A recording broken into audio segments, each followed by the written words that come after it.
raises my blood pressure every time we do that. I love it. But another episode of Buckle Up with the Boys here.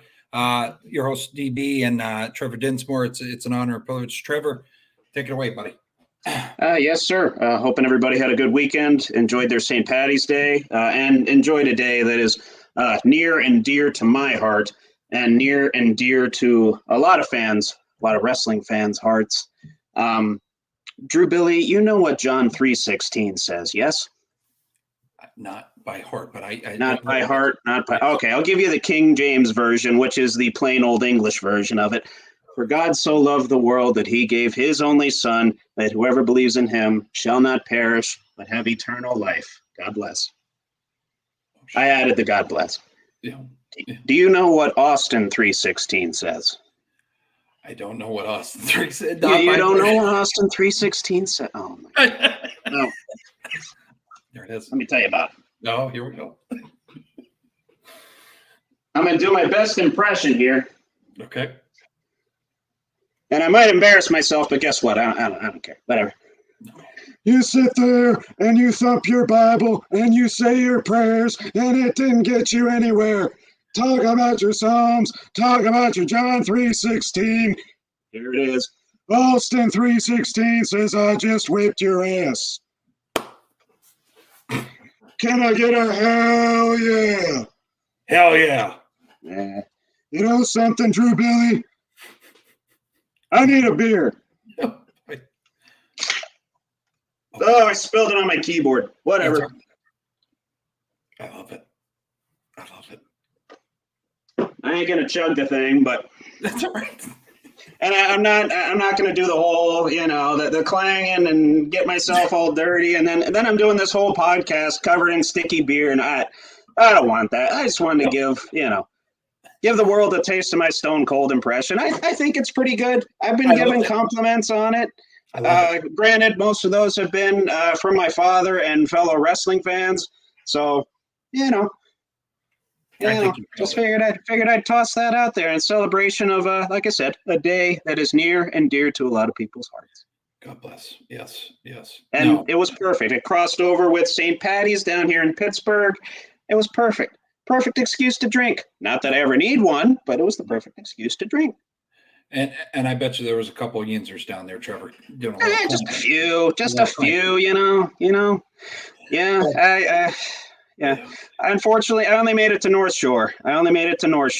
But I imagine Southside was a party. I saw a few Snapchats, a few Instagram stories from people that I know that went down there. Nothing with the Stone Cold, but And unfortunately, I did not have this shirt at the time. I ordered it on 3/16 day for 31.6% off on WWEshop.com. You're welcome, WWE. I'll get my royalty check in the mail. Thank you very much. Right. All hail Stone Cold 3:16 forever. Right. Amen. Yeah. No, but besides 3:16, if anybody's not seen the video before we get in the news here about Kenny Pickett, it's going to be long-winded. People are going to have to get used to it. But want to give a shout out to all the sponsors that we have, or donors for our giveaway. If you bookmark it, I'm going to be putting that episode up ahead of time. I'm going to do weekly episodes, so you can go ahead and save that in your on your YouTube page there. But anyways, yeah, Draft Night Shindig, April 25th. Mark it on your calendars. It's going to be a hell of a time. Second annual. Trevor got the voicemail probably while he was working. We will have feet on the ground in Detroit. It's going to be electric as all hell. But going over the other news here, Kenny Pickett leaving Pittsburgh. Trevor, take it away with that, because I got some choice words for. No, I know you have some choice words. I have some choice words too, so hopefully I'm not going to steal any of your thunder here. I did just in anticipation for talking about it. I saved watching his presser until right before I got on here to do my last little preliminary checks and my preliminary research. I actually watched it while I was having a nice burger and tater tots. So, a bit of mixed emotions going on inside my stomach and in my living room. But Kenny Pickett, introductory press conference with the Eagles, says he's happy to be home in a sense. grew up in that area, Jersey kid, went to the link all the time, is much happier about his father not having to take that 5.5-hour drive to Pittsburgh anymore, saving a lot of gas, I guess, or, he's saving a lot of volts if he's driving an EV. To each your own, that one. But yeah, Kenny Pickett, obviously he's going to be in behind Jalen Hurts. He's going to be a backup. And he says he said kind of the typical player speak stuff. I'm excited to start with my new team. I'm excited to get in there with this group of guys, a lot of good guys, and do what I can to help the team win. But obviously, the hat that I'm wearing, the shirt that I was wearing, the hat that you're wearing, DB, I don't know what shirt you're wearing, but does it have a Steeler logo on it? Just plain black? Yeah. Nah. Yeah, just plain black. Okay, that works. When he was asked about the Steelers, he had some words. He had some words that I didn't particularly like. That, he handled the situation well, that he was looking forward to working with Russell Wilson, and that things just happened to not work out. Things, when things were starting to go well, he gets hurt against the Cardinals, and then all of a sudden Mason's in there, and and then you got Steelers reporters coming out saying he's not handling that situation with Mason Rudolph well, him taking over the starting role late in the season. Of course, you got Steelers reporters questioning the guy, saying, hey, did you learn anything while you were sitting on the bench helping these other guys out? And he had a one-word response, which will just live in Pittsburgh infamy, I think. You might as well just post it on a billboard right outside of Tequila Cowboy, because people are going to reference it all the time. Right. He said, no. And then he learned nothing while being on the bench. That's being a hell of a team player right there, buddy. I got that to tell you. I'll just say this right now. I'm very happy with the QB room that we have for the value that we have it for. Of course, I'd rather have Kirk Cousins. I'd rather have him any day of the week over the two quarterbacks that we have. But we weren't going to pay him $45 million a year. That just wasn't going to happen.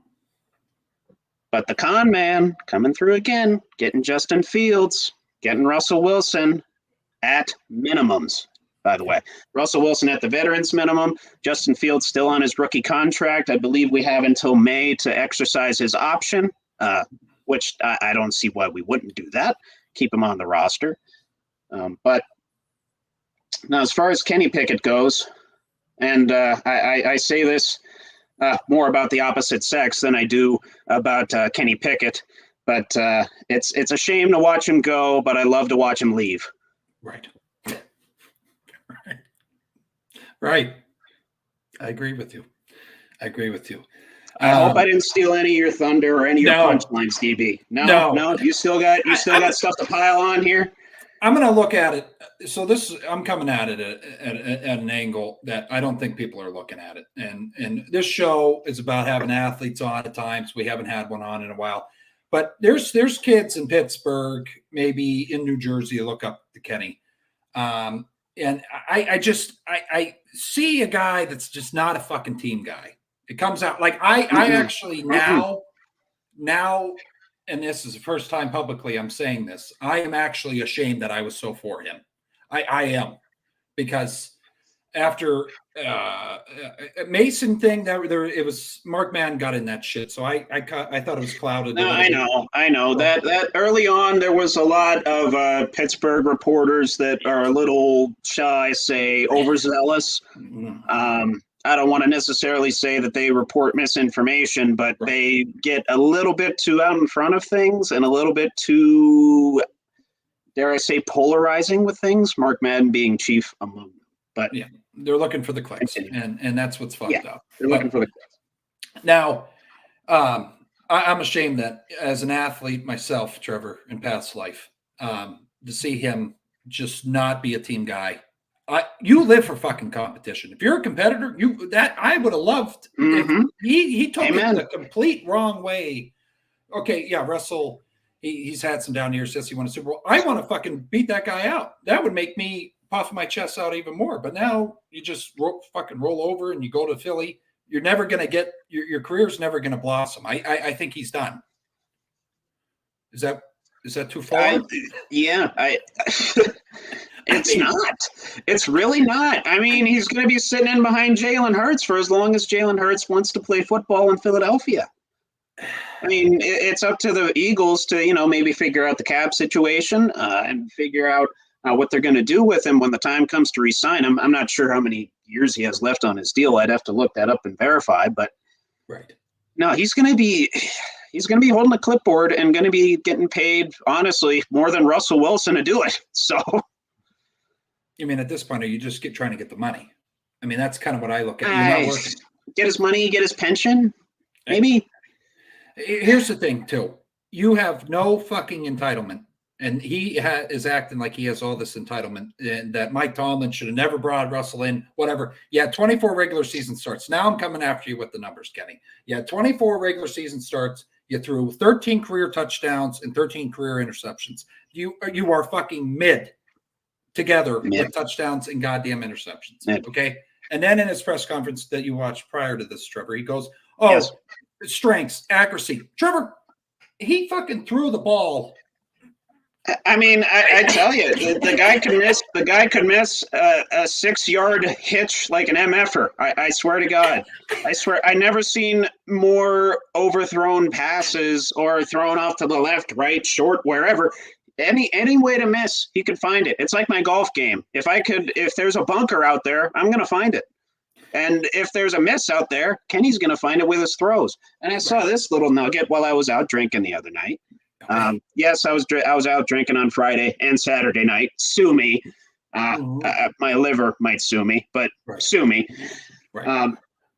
And I saw this stat pop up on the screen. Among 42 qualifying quarterbacks over his time as a full-time starter with the Pittsburgh Steelers, he was 42nd in touchdown to interception ratio among qualifying quarterbacks, and I believe 40th in QBR and 40th in completion percentage. Out of 42. And somehow we were still winning games.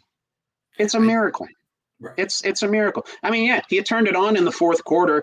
We even bragged him up on this program. We were comparing his QBR and his stats to that of Patrick Mahomes during the fourth quarter. But for the first 3 quarters, terrible. Akin to that of Zach Wilson, probably worse, which is saying a lot.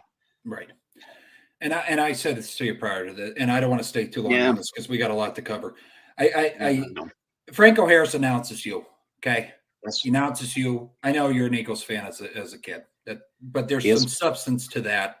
He dies later that year, and I'll tell you right now, I don't think it's anything to do. Maybe I'm making it more than that, but whenever players leave the Steelers and spit in the face of the Rooneys, because that's what he did. He kind of spit in the face of the Rooneys. He's saying behind closed doors. He used that phrase quite a bit. Yep. You fucking called Tomlin, and then you guys had a closed door conversation. But whatever. But I'll tell you right now, look at the track record. Le'Veon Bell, AB, Devin Bush, Claypool, whoever the fuck wants to just piss off and go off on their own, your career doesn't blossom. So yeah. Good luck, Kenny. Don't let that door hit you in the ass. I'm not going to burn your jersey, but it will be in goodwill in the next couple of weeks. Yeah, I mean, let's give and I know I'm kind of tooting my own horn here, blowing smoke up the Steelers' asses, but the Steelers know when to get rid of players. We knew when to get rid of Claypool. We knew when to get rid of AB. We knew when to get rid of Bell. We knew when to get rid of Johnson. Hell, yep. I mean, we'll see where his career goes. Right. Yeah, I mean, we have a good recent history of getting rid of guys at the right time. Santonio Holmes as well. He was Super Bowl MVP. You disgraced the organization. You put up a little bit of fisticuffs with the Rooneys. You disobey the Steeler tradition. See you bye. Don't, like you said, don't let the door hit you in the ass. And I hope the door hit him in the ass and launched him straight to Philadelphia so he didn't have to waste any gas. Right. Here's the thing, too. He's not with us tonight. But I will tell you, he's been right many other times. But yes, Nate was right. Amen. Amen to that. I was worried he was. I was worried he was because he usually is. He's literally been right. Well, I don't want to say about everything, but a lot of high profile stuff in my sports life, he's been right about. He was right about Doc Rivers. He was right about Ben Simmons. He was right about Kenny Pickett. And he was right about AB. Yes. You can believe that. Right. Early on, he saw, hey, this guy, he might cause some trouble later. And lo and behold, look what happened. Right. Caused about the most trouble you can cause in the NFL. Right. Right. So, and Kenny, yeah, good riddance, bud. And also, good riddance. I got to say this too before we go over to your stuff. Yeah, sure. I'm getting kind of irritated too with social media and also Kenny's handling of this. The Steelers organization, yes, we've had rough couple of years in the past. Yeah. This is a high-profile organization. Okay, this is no. We have we have guys coming pointing at the fucking logo because they're so excited to be here. Why are you here? That new guy they just signed, I forget his name. He's he's saying I came here for Mike Tomlin. All this other shit. We have one of the most Hall of Famers in NFL history as well. People. Probably so Queen did that. I think it was Queen, maybe. Yeah, but don't shit on.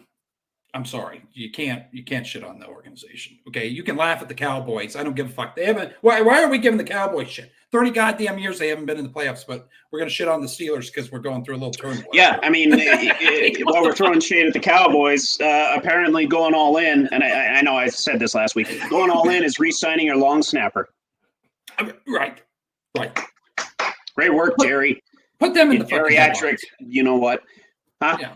I said, put them in the headlines. Quit shitting on us. I mean, Jesus. God, we have top 2 fucking quarterbacks all time in NFL history. I mean, enough. Sorry. Go ahead, Trevor. I get irritated. No, that's really all I wanted to say on it. Okay. And again, I hate to see him go, but at this point, I love to watch him leave.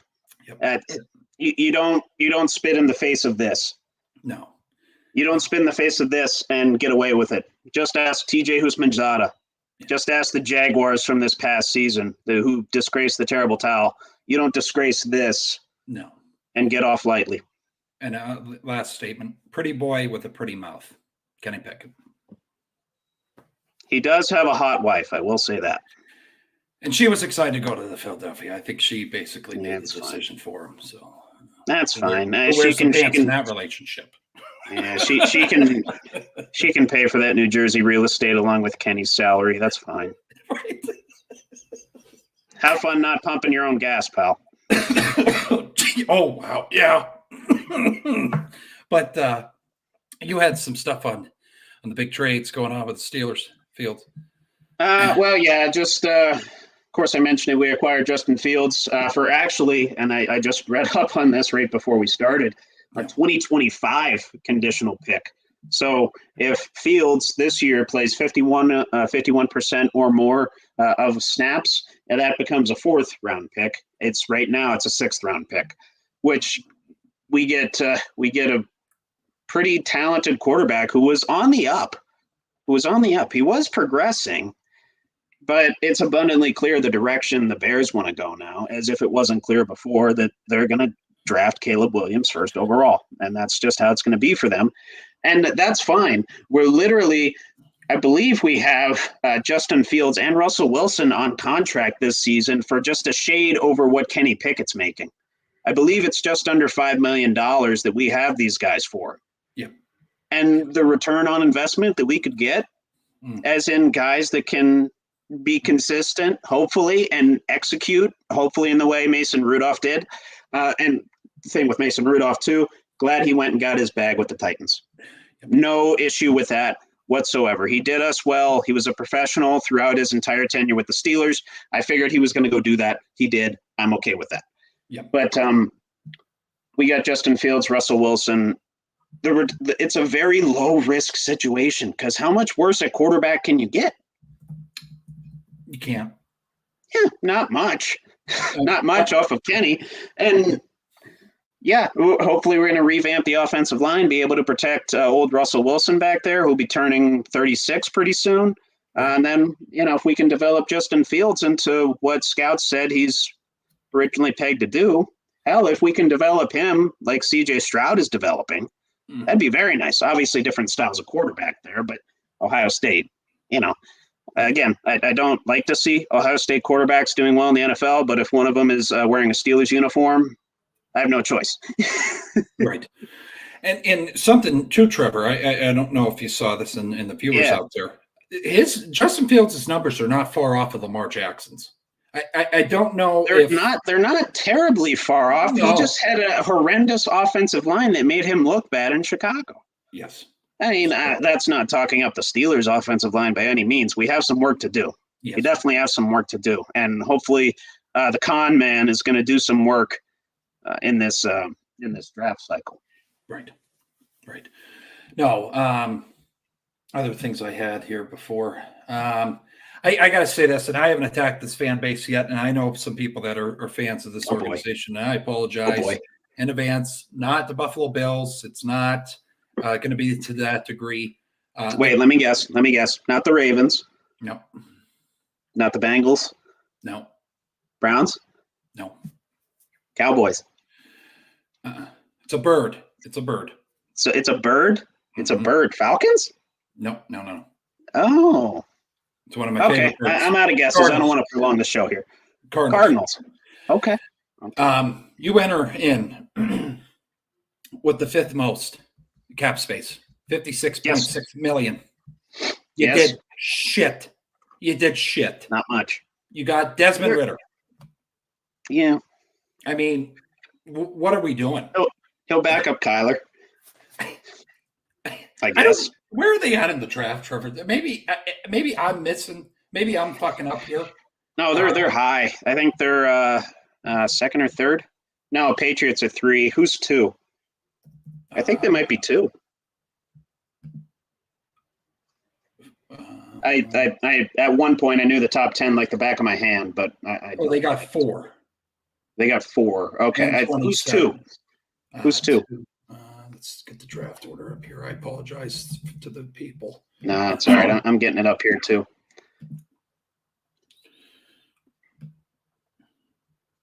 Okay, the Bears, Commanders. Oh, Commanders. That's right. Cardinals, and then the Chargers.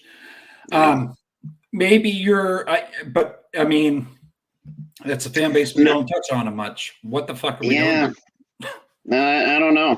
I mean, there's rumors floating around now. The Patriots, as I thought they might trade back, get some more assets because they need to fill a lot of holes. And they're in more of a full-on rebuild than a lot of people realize, I think. They tend to keep things hush-hush about the state of things in that organization, but it's pretty apparent now, especially with Billy out of there. Bill Belichick moving on. Somehow hasn't – I don't believe he's found a job yet. No. I imagine that they'll trade back. Cardinals might be a candidate to move up to 3 and guarantee that they'll draft Marvin Harrison. Because in all likelihood, Bears, like I said, probably taking Caleb. And then Washington, any one of Jaden Daniels, Drake May, one of those two, in all likelihood. And then I would imagine if the Patriots are sitting there, they might take whoever the Commanders don't take. But if they trade back and Cardinals trade up, I don't know what other kinds of draft capital they have, but that's something to look for. At the very least, the Patriots trading back. I could very well see that happening. Right. And then I got the Panthers. We've talked enough about this organization, but Tepper, you just no, I know. He deserves endless bashing. And Luke Combs, one of my favorite artists right now. Goes on the Pat McAfee show. Shout out to them guys. Got to give them their flowers. Absolutely. They have broken Luke Combs' heart. He is disgusted by what's going on in that organization. It's just like the lyrics in his song, man. Diamond rings and football teams have torn this boy apart, and the Panthers are tearing him apart right now. I mean, it's a shame to see. It's a disaster down there. Just trying to look at other guys that we could talk about, Trevor. I got a few. A few. Yeah, switch over to Yeah, no, you're fine. Yeah. A few wide receivers actually off the board now. Mike Williams to the Jets, signed a 1-year, $15 million deal with them. Yep. Darnell Mooney actually went to the Falcons on a 3-year, $39 million deal. That one's an interesting one. The Falcons lately known as pretty big spenders. They're kind of going all in here, and they're going to try and win the NFC South apparently. Because, like I said, they just added Kirk, added Mooney, and pieces on defense. Going to build through the draft on top of that. I mean, we'll see what happens with the Falcons. And then Curtis Samuel with the Buffalo Bills that you like to attack so much. A 3-year, $24 million deal. 15 of that's guaranteed. And then for the Mooney deal, 26 of that is guaranteed. $26 million. Okay. Then one that I think people need to kind of pay attention to here.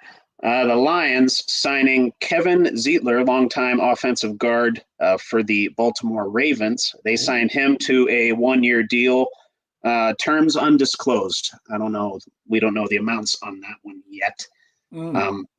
But still beefing up an already pretty solid offensive line for the Detroit Lions. They're definitely going to be back. I don't see them.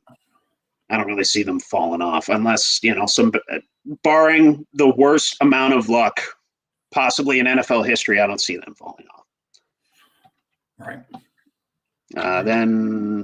Chase Young, another guy off the board, went to the Saints on a 1-year fully guaranteed $13 million deal.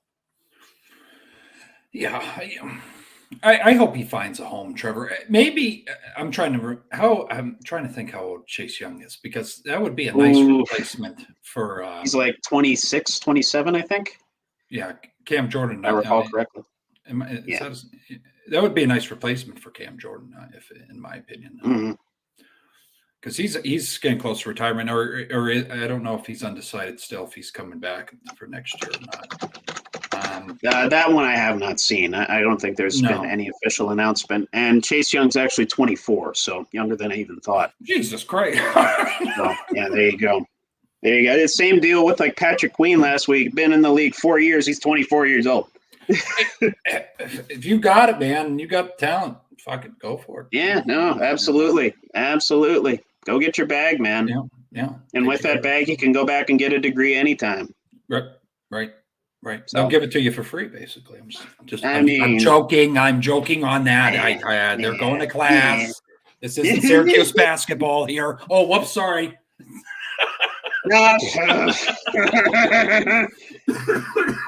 gotta get that in there, Trevor. Cut that out. Oh wait, we're live. Never mind. Whoops, sorry. What are you gonna do? Huh? Yeah, but he did not say that. No, I didn't say. Use the force. Jesus. But no, I got to say this too. A secret, very quietly, and then I'm going to let you take over here. But very quietly. Yeah. I got a couple other ones to touch on, and we can talk about. Then we can move on. But yeah. But quietly, the Green Bay Packers are having a decent offseason here, and I don't think people are understanding. They're doing good. How cemented this organization is, though, for the future. So Josh Jacobs coming in, that shocked the shit out of me. Nate was very upset when the news broke about that. He was very sad he was leaving the Raiders. But no, I mean, that's really all I had, though. They're just quietly making moves, and so are the Texans. So everybody just needs to watch the hell out for those two teams. I think those are the sleepers of the offseason. Honestly, and I was going to bring this guy up too. The Browns having a pretty decent offseason themselves leading into the draft. Signed Jerry Jeudy to a 3-year, up to $58 million deal, 41 of that being guaranteed. So paying big money for some star caliber receivers there. We know Judy's shown the potential, but obviously been limited by the Broncos at times ineptitude on offense in the last several seasons. Yes. Then I do have a couple others actually on the releases side of things. Cowboys releasing Leighton Vander Esch, and then unfortunately he had to subsequently retire due to a lot of the neck injuries and any and all injuries that he had to deal with over his somewhat brief NFL tenure. Very unfortunate to see him go down not on his terms. I hate to see that for any athlete and any competitor and any alpha in anything, let alone in the NFL. But of course, thoughts and prayers with him as he progresses to the next stage of his professional life.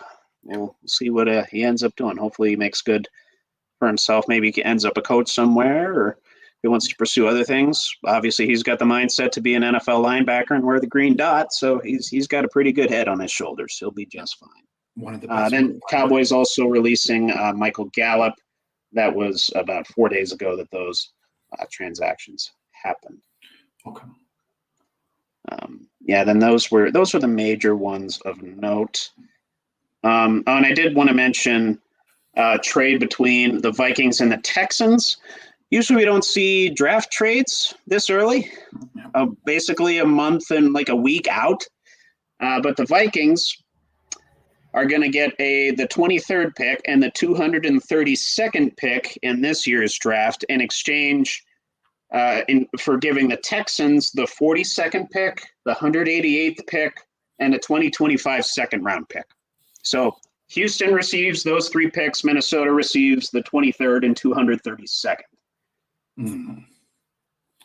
Bit of a, I don't want to say blockbuster trade, but a very interesting trade by the Vikings and the Texans there, especially this early. Usually you see blockbusters like that happen on night one as the clock is clicking down to a pick.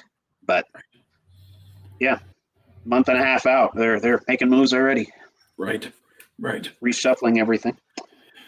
Right. One thing I want to throw in. Yes. Justin Jefferson going to the Steelers. I'm seeing it all over. You are tempting me with a very good time, Drew Billy. Okay. Now my question, all the Steeler pages I'm on Facebook, people are losing their minds. They're saying, well, yeah, I hope we don't give up TJ. We're not giving up fucking TJ. No, okay? We're not giving up TJ. We're not doing that. We're not giving up TJ. That'd be like if the Sixers gave up Embiid. It'd be stupid. Who do we give up though? Who do we give up? Or what do we give up to have that transaction happen? Whatever Mr. Khan is willing to give up. I mean, could we see them trading a first-round pick for this draft? Or would you be okay with that? Because I'm not. I don't know. This is the first I'm hearing of this. Actually, I know. I imagine it's been on Facebook groups and Reddit pages and all that. People like you're just doing right now. You're tempting me with a very good time. I know. You'd have to mortgage the house. I'd like it. I'd obviously like it. Right. I just don't want to sit here on draft night and we go, I don't know. I don't know. I'm not prepared to deal with this right now, Drew Billy. I don't know what they're going to do. I don't know what they're going to do. Because they threw that out there. Hang on. Yeah. I would fucking love it. How's that sound? I just need a brain fuel. I think, we already got Van Jefferson. Pickens, he's a freak in himself. Now, now this is where, again, where I'm getting concerned. We got a very high personality Pickens. And you got a very high personality Jefferson coming in.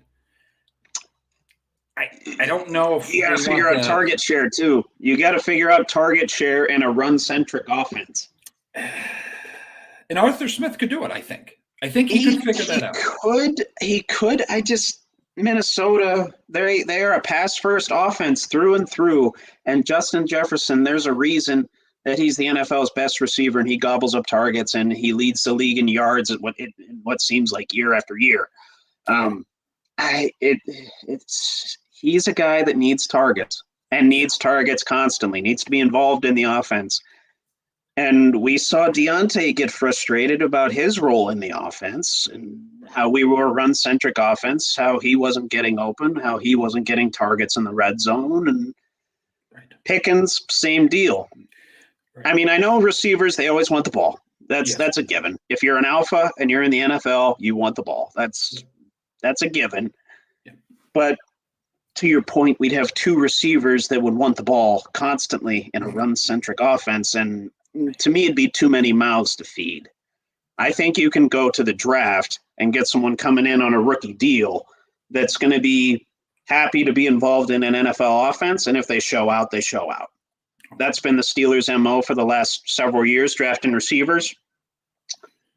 Although, Khan. That's kind of what did Yeah. it for me. Yeah. Well, it's not a new era. It's the Khan era. It's been the Khan era for the last couple of years. Right. So just had to throw different that mindset out there. Just had to throw that out there because if that happens, too good of a time. Too good of a time, Drew Billy.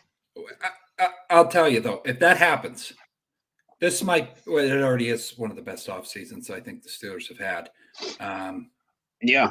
Quality or quantity for sure. But I think a lot of blockbuster signings and a lot of blockbuster moves by Steelers standards at the very least. Right, and I think the biggest pickup besides Minka, I think prior to any big off season was Jerome Bettis.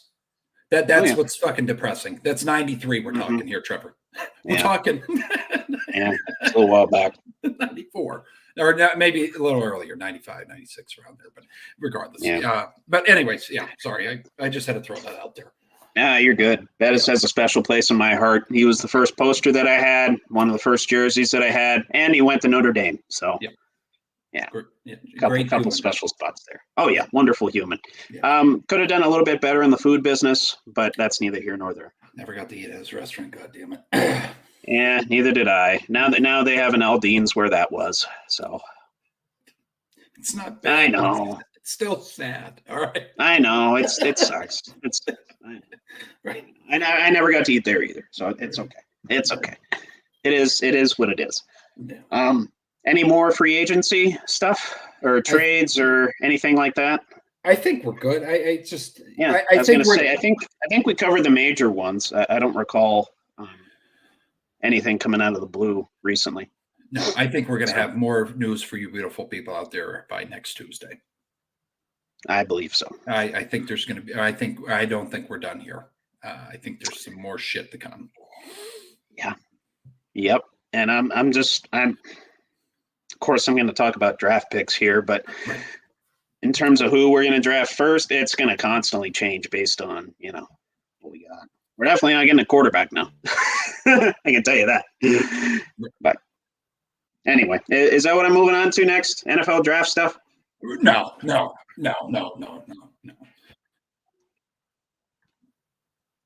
There we go. Yes. No music this week? Yeah. No. Oh. Better be good.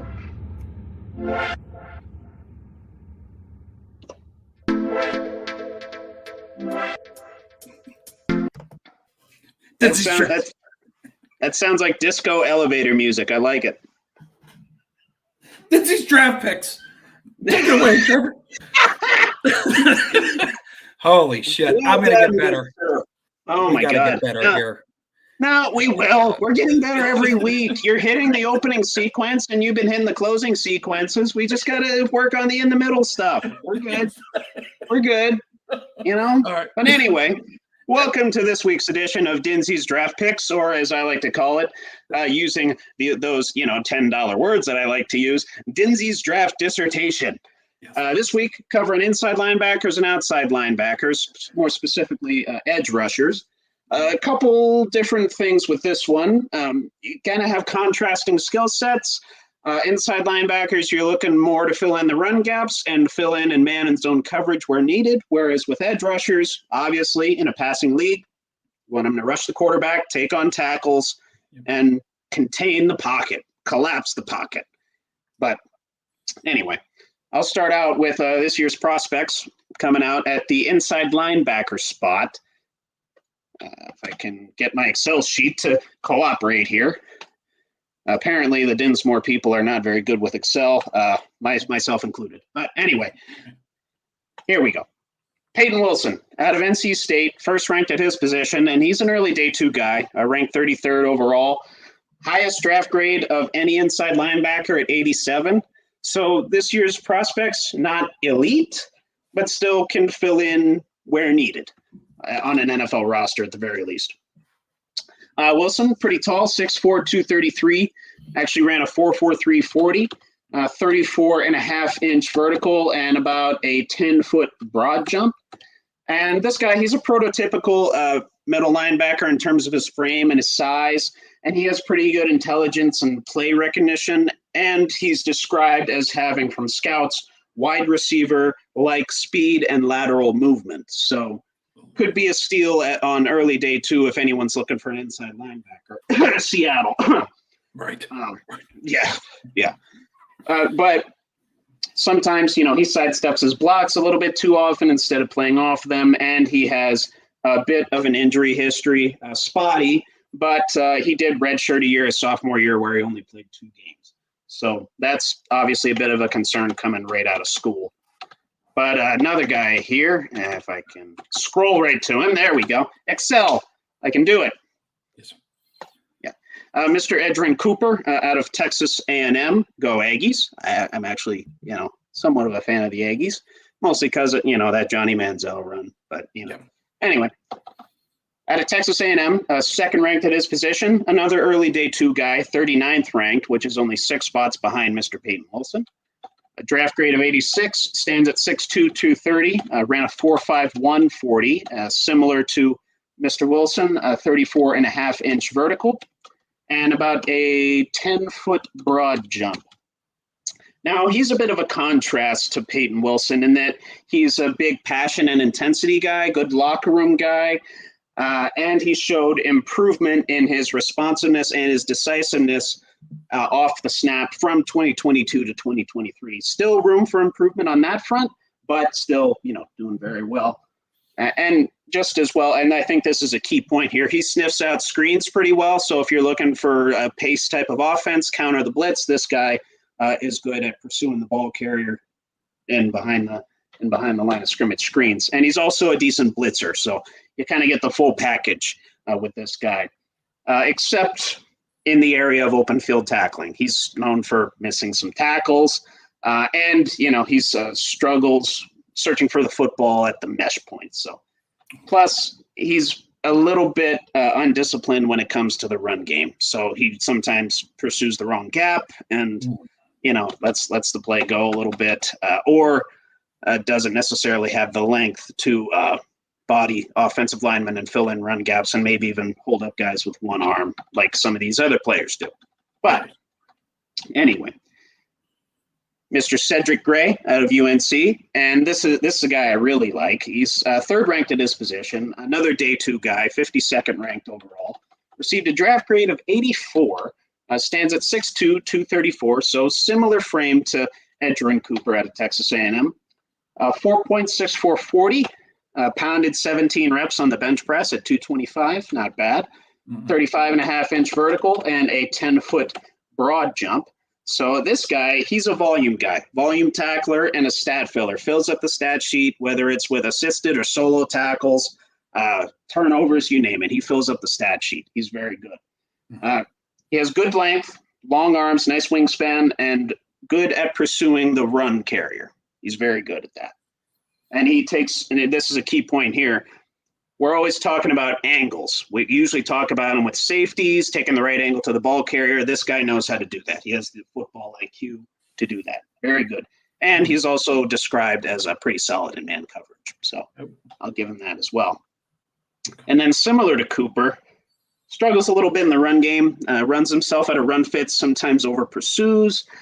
And he also struggles taking on and playing off blocks, meaning once he gets engaged with linemen, he usually stays engaged. He doesn't try to move off of them or, like I said, try to fill in gaps and stuff of that nature. But he also misses tackles. That's not a huge problem. It's not a huge problem. It was pretty low on the list of his weaknesses on his draft profile.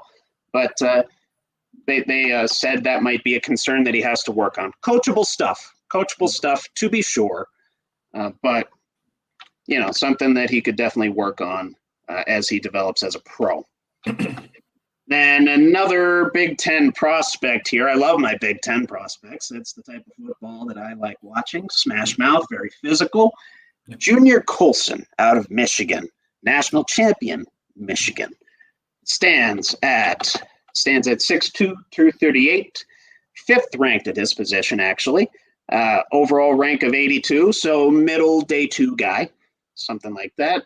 Got a draft grade of 77. Did not participate at the combine, so I don't have any of those metrics for you. For one reason or another, didn't participate. I don't know why. But yeah, so this guy, very good in pass coverage, and he can read play action, pretty similar to the first prospect that I discussed. And he can create stalemates against supporting blocks and run holes. So, meaning he can actually get push on the offensive lineman in the run game. Okay. Does have to work on the hand fighting, and a lot of times he'll square up with offensive linemen instead of taking an edge. Linebackers against big guys. Generally, you don't want to take them on, you don't want to take them on like this. You don't want to take them on square. You want to, yeah, exactly. You want to move around them. You want to hand fight. You want to get around them. Right. This guy, tends to not do that, and then he gets caught in blocks. That just happens. Thinks he's a little bit big for his britches, which, out of Michigan, not surprising. Well, right. Yeah. Give me 1 second here. I need a refreshment. No, you're good. You're fucking killing it, Trevor. Oh, yeah. My throat always gets dry talking about this because then I'm talking for like 20 straight minutes. And That's all right. You're just sitting there like the guys from Family Feud. Oh, good answer, good answer, good answer. Well, I just like how you get kind of a background with them. You know what I mean? I like that. Oh, yeah. Yeah. I do my homework, DB. Oh, yeah. I do something. I do it 100% now. I love Come it. on. I love I it. look at draft prospects. I got to look at the full picture. You know what I'm saying? Now, kind of like Brian got shit on you. Okay. So. Yes, he does. He's been doing it a lot longer than I do. And plus, he has not, I have not been called out by Colts management. So, where the hell is Mel Kiper anyway? Legendary interview. The older say, I believe, said that. Yep. But anyway, on to a guy that I really like. Another Big Ten prospect out of Penn State University, Curtis Jacobs. He is 7th ranked at his position, 102nd overall. Got a draft grade of 73, so not terrible, not great, but not terrible either. Stands at 6'1", 241, so a bit of a shorter, beefier guy. Ran a 4.58 40, pounded 18 reps on the bench press, 35-inch vertical, and a 10-foot 4-inch broad jump. So athletic as hell.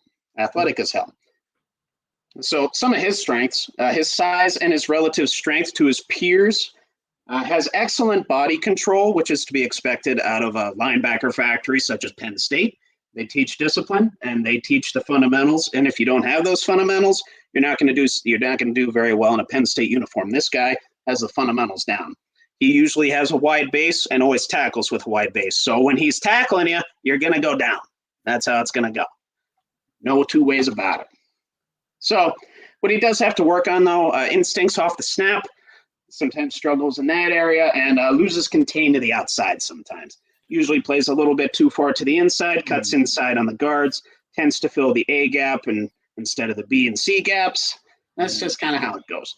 And he needs to work on blitzing and his man coverage. Decent in zone, but needs to work on the man coverage and covering the vertical tight ends, which, as we know, can be a struggle for a lot of middle linebackers. We had one of those.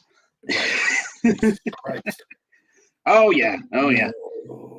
Then, of course, I got to talk about my Irish, right? I talk about my Penn State and Nittany Lions. I got to talk about my Irish. Marist Leofau out of Notre Dame, 8th ranked at his position, 109th overall, so right behind Curtis.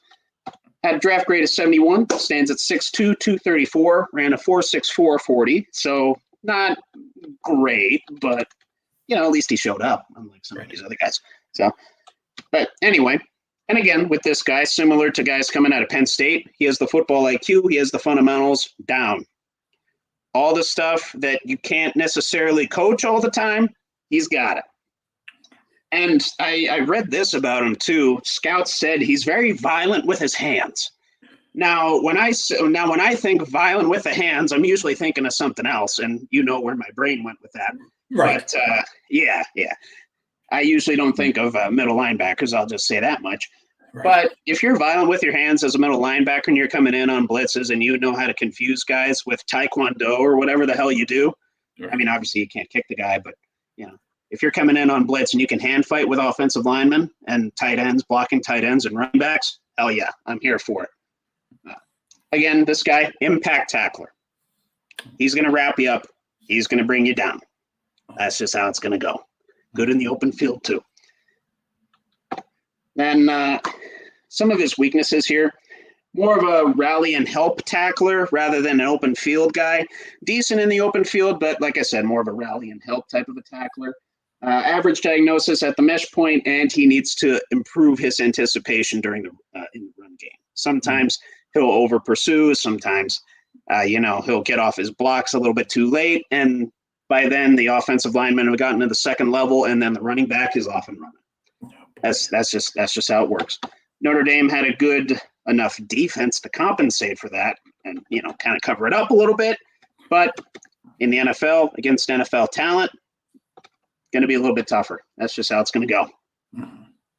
And I believe, last guy I want to talk about here, and then I'll make my pick and when I make my picks on these, just a little bit of caveat, it's like most bang for your buck. That's what I'm going after. Who's the most valuable pick in the draft? Obviously, the best prospects are the best prospects for a reason, whether they have the best skill set, they go to the most highly touted school, what have you. I'm looking at the most valuable pick, the most bang for your buck pick in this draft at these positions. Last guy I want to talk about at inside linebacker.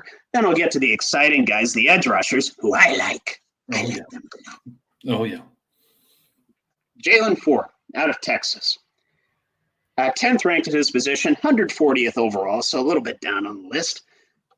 Got a draft grade of 65, stands at 6'2", 240, so pretty similar frame and body type to Maris Leofau. Then some of his strengths, his size and strength relative to his peers. And he's described as very fluid in his movements and can cover vertical tight ends, which is huge in the NFL. It's a vertical game, and that includes tight ends. Although his frame does limit his extension a little bit, so sometimes he gets caught when he, faces guys that have a longer wingspan than him. He'll sometimes get engaged, and he won't be able to move. That'll happen. And he needs to figure out the zone pass schemes. He's described as having somewhat of a lack of awareness in those zone pass schemes. So your cover twos, cover threes, Tampa twos, stuff of that nature. He has to work on that. Your spies, stuff like that. Then there's a couple other guys. There's actually a couple other guys late in the draft that you could take that I actually profiled here. Tyrese Knight out of UTEP and Tyron Hopper out of Missouri. These guys pretty similar. Well, actually, not really. I don't know why I said that. I'm looking at my notes, and my brain says, "Oh, they're similar." And then I look at my notes, and then I say, "Wait, no, they're not. Not really. Hang on." Tyrese Knight out of UTEP, which Drew Billy, do you know what UTEP stands for? UTEP. No. If I said Texas, does that sound familiar? University. The great state of Texas. Yeah, University of Texas. What the? El Paso. El Paso. University of Texas, El Paso. There it is. El Paso. Yep. Branch campus. All right. Mm-hmm. But anyway, these last two, probably early day 3 guys, in all likelihood, if not middle to late day 3 guys. But anyway, this Tyrese Knight out of UTEP, decent prospect, a good volume tackler, and he wraps up ball carriers pretty well. But occasionally he's a bit of a freestyler on defense. Doesn't always, sometimes gets out of his boots and thinks he's more talented than he actually is, rather than sticking to the play. So hopefully that doesn't, to my knowledge, that hasn't led to any disciplinary issues, but just on the field, he's a bit of a freewheeler. Then this Tyron Hopper out of Missouri. He's actually very good in the vertical game, very good covering vertical tight ends relative to his position in the draft, obviously. And then pretty good in the pass rush and pretty good physically, plays with reckless abandon, which I like out of any football player, not just linebackers, but needs to beef up a little bit, needs to add on some size in the lower and upper body to take on these offensive linemen and blocking tight ends. So all that being said, I feel like I've talked for about 15 minutes on these prospects. I'm enjoying it. I'm enjoying it. Don't get me wrong, but my throat's getting a little dry. That's why I have to keep stopping and drinking this. You know what I'm saying? Don't get me wrong. I have a water here too that'll actually cleanse the throat a little bit. But one sec. Oh, you're good. There we go. All right. So my pick, most valuable prospect, most bang for your buck prospect. At inside linebackers, that's Cedric Gray out of UNC. I think he's a raw talent, and I think his weaknesses, you can coach him. You can figure him out. Plus, like I said, he's got the ideal size and speed. Pretty good in man coverage too. A lot of defenses are going to man coverage schemes, following the Chiefs. Granted, does have to improve in zone a little bit, but like I said, he has coachable weaknesses. So sticking with Cedric Gray, out of UNC. All right. You ready to talk about edge rushers? Yes, let's do it. Yes? Oh, okay. Yeah, that's one of my favorite positions as well. Oh, yes. No, absolutely. And I should say, are you ready for me to talk endlessly about edge rushers rather than you coming in and out? But anyway, I got a few prospects I can talk about here. Not as many as at the inside linebacker spot, but this is much more of a high-end position in the NFL nowadays with, the likes of your Max Crosby's, your TJ Watts, your Myles Garrett's coming into the league. It's a very coveted position to have right now. Yes. So the foremost prospect in this year's draft out of Alabama, not surprised, Dallas Turner.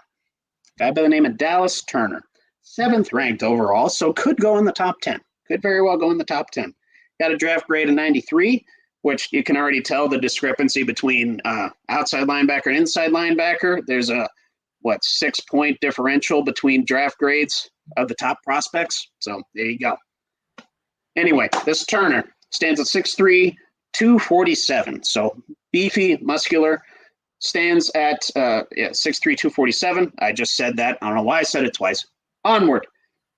Ran a 4.46 40, a 40.5-inch vertical, and if you can believe this, a 10-foot 7-inch broad jump. Bear in mind that's about 2 of me. So Jesus Christ. Oh yeah. Anyway, this guy obviously played for a winning program in Alabama. Speed and stride to stress out offensive tackles, and he has what is described as elite closing speed on the ball carrier and quarterbacks. His ability to collapse the pocket, virtually unmatched among these outside linebacker prospects. So, and I say that, and that's kind of one of his weaknesses too. Sometimes he gets a little too physical, a little overzealous, and gets out of his zone a little bit, and then he doesn't contain ball carriers, but that's few and far between. They have to list strengths and weaknesses on these guys. So, yeah. Anyway, and he needs to work on counters for offensive tackle hand fighting. Needs to work on that a little bit. Much more of a bull rush guy than anything else. But again, very coachable. And I apologize in advance to this guy. I'm going to screw his name up. Leatu Latu. I think I got it right. Okay. Out of UCLA. I think I got it right. I don't know, maybe. Yeah, close enough. I got the last name right. I know that. Well. Yeah. If I can pronounce Manti, I can hopefully pronounce Leatu. I think I got it. You got it. Got it. Chat, let me know if I got it. Look up his name and then give me the pronunciation link in the description there. Mm-hmm. But anyway, this guy's second ranked at his position, 15th ranked overall. Again, D-end, outside linebacker, high-end positions. Oh, yeah, I see the chat going off. Yeah, we laid into Pickett. Pickett pretty good. Go back and watch the first 10 minutes of this show. We laid into Ooh. Yeah, it's a good time. Time. Anyway, Mr. Latu got a 91 draft grade, tall guy, 6'5", 259, ran a 4.6 4.40, so still pretty fast. Yep. 32-inch vertical and just under a 10-foot broad jump. So combine stats don't show it, but he's described as having a portfolio of movements, hand fighting, etc., and entry angles. So he enters the pocket at the right angle, fills in the gaps where he needs to go according to the scheme. Then he also takes on blocking tight ends pretty well, disposes of them in short order, or at least he did in college. So hopefully that translates to the NFL. But something to be watchful for, while he was at Washington, he had a bit of a pervasive neck injury. In terms of his body type, it's being described as average, so probably needs to put on some muscle. And then he has good power, but he needs to anchor himself a little bit better in the run game. So controlled power, that's what he needs to develop. And this is a guy I'm very excited to talk about. Obviously, again, another Penn Stater. Surprise, surprise. Surprise, surprise. Another Penn State linebacker coming out in the draft. And of course, I'm talking about the highly touted Chop Robinson. What a hell of a name. What a hell of Chop Robinson. I love it. I love it. This guy, third ranked at his position, 26th overall, received a draft grade of 89, according to ESPN. Stands at 6'3", 254, ran a 4.48 40, pretty fast. 34.5-inch vertical, a 10-foot 8-inch broad jump. And he also ran the 20-yard shuttle in 4.25 seconds. So not bad. No. He's described from scouts as having rare explosiveness and speed, natural leverage, and a powerful leg drive. He sets a firm edge against big tackles, so he can take them all on, blocking tight ends, big tackles, you name it. He can do pretty well. And he has very good lower body movement to counteract whatever the tackles are going to do. Despite his talents, he had what I would describe as modest production in college. Didn't fill out the stat sheet, probably because he was being double teamed the whole time, but that's just kind of how it goes. And he needs to work on the harmony between his hands and his feet. He needs to get those in sync for him to be the most powerful, pack the most punch possible in the NFL.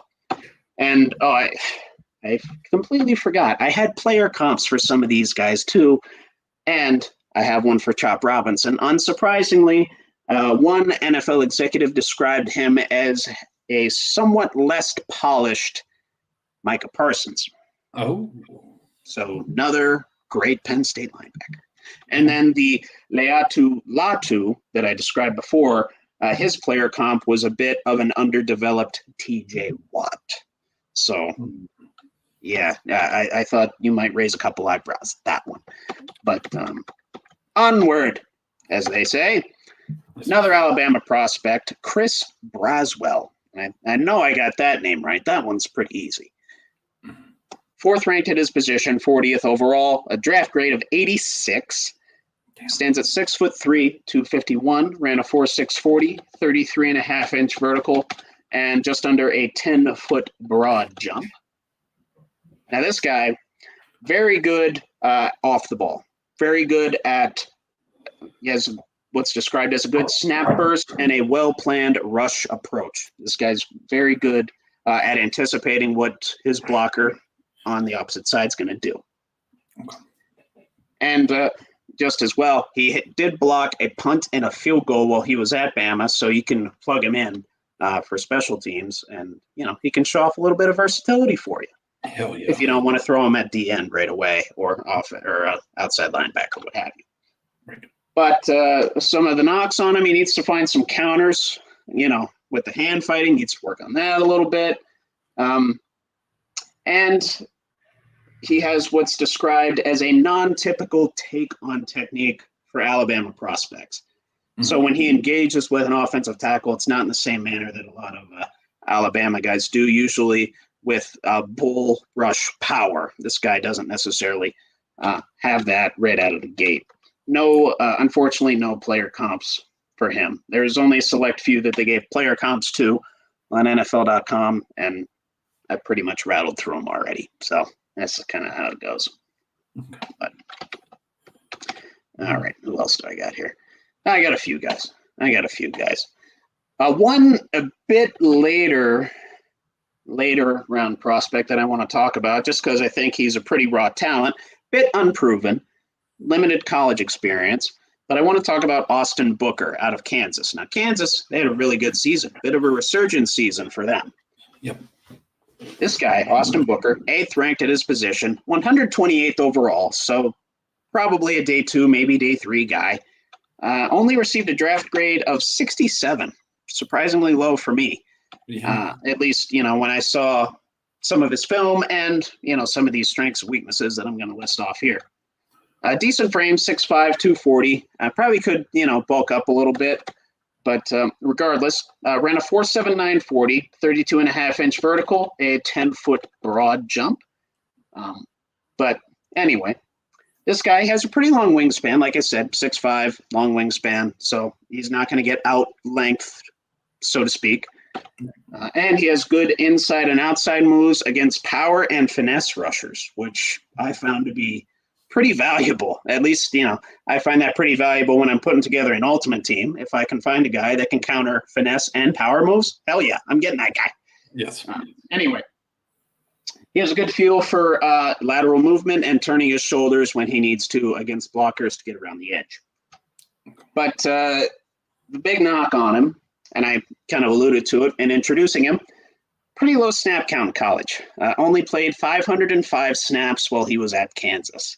And I didn't look up the statistics to back this up, but on NFL.com, they said that was one of the lowest snap counts ever for a guy coming out at the outside linebacker spot. So that's just kind of how it goes. And he needs to work on his run contain skills. But another good player comp here, Max Crosby.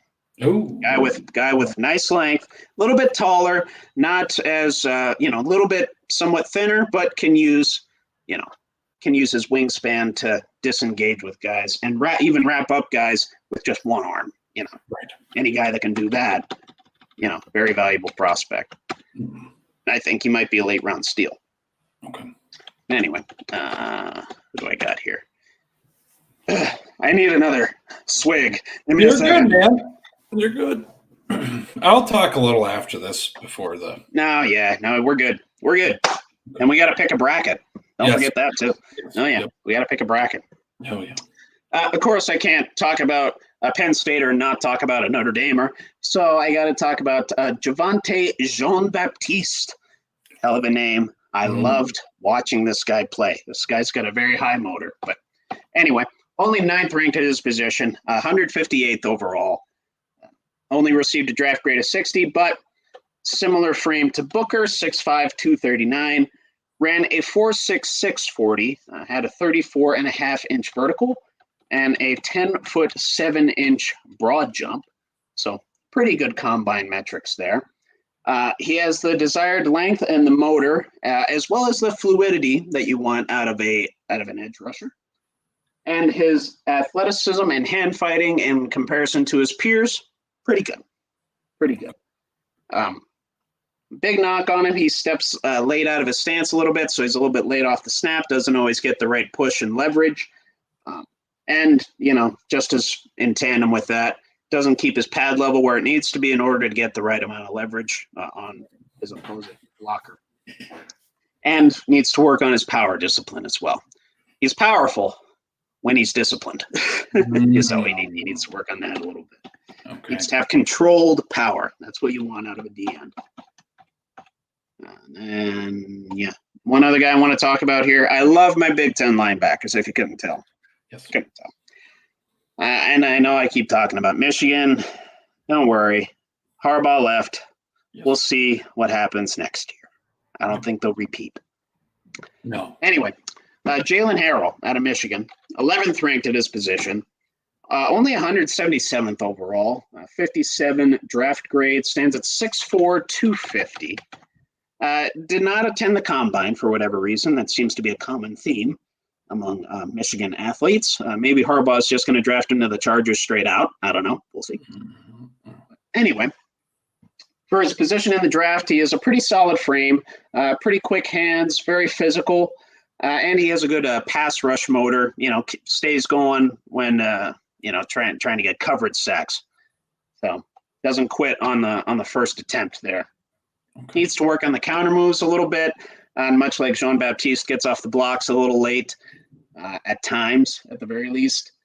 And he needs to work on his lateral movement, to contain the A, B, C gaps in the run game.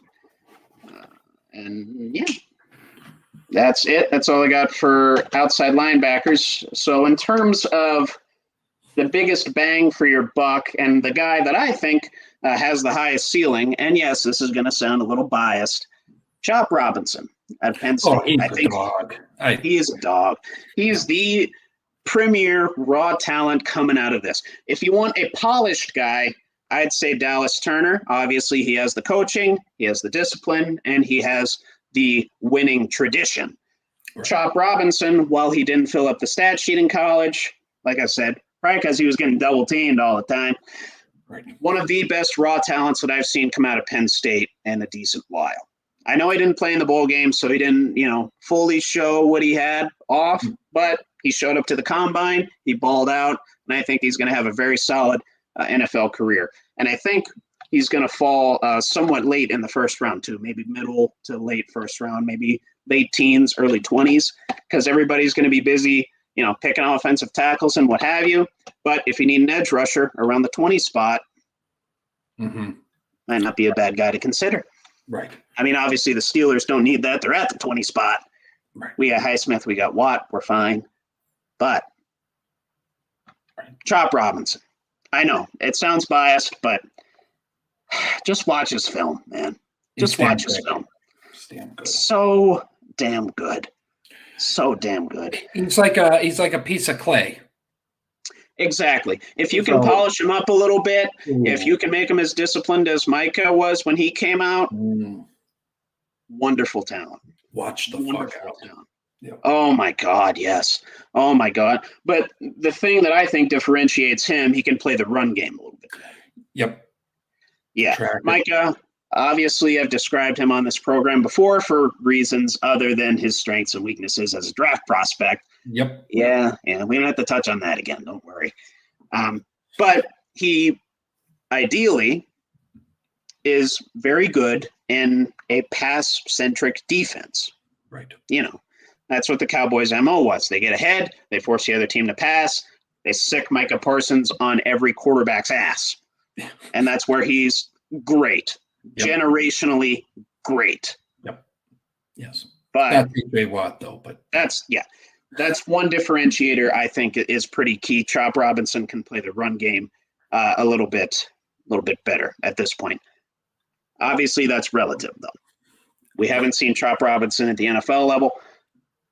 Hope it's not the case that he's the bust.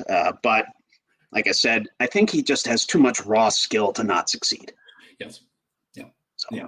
I've said it before. That's the only college football games I religiously watch is Penn State. And oh yeah, watching that guy just fucking come on. I mean, come on. Jesus oh yeah, Christ. Okay. Oh yeah.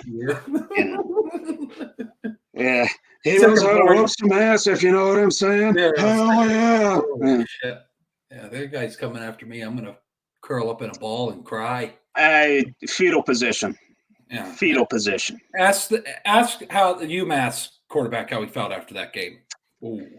Well, it's UMass. Well, still. I know. I know. It's still. Yeah.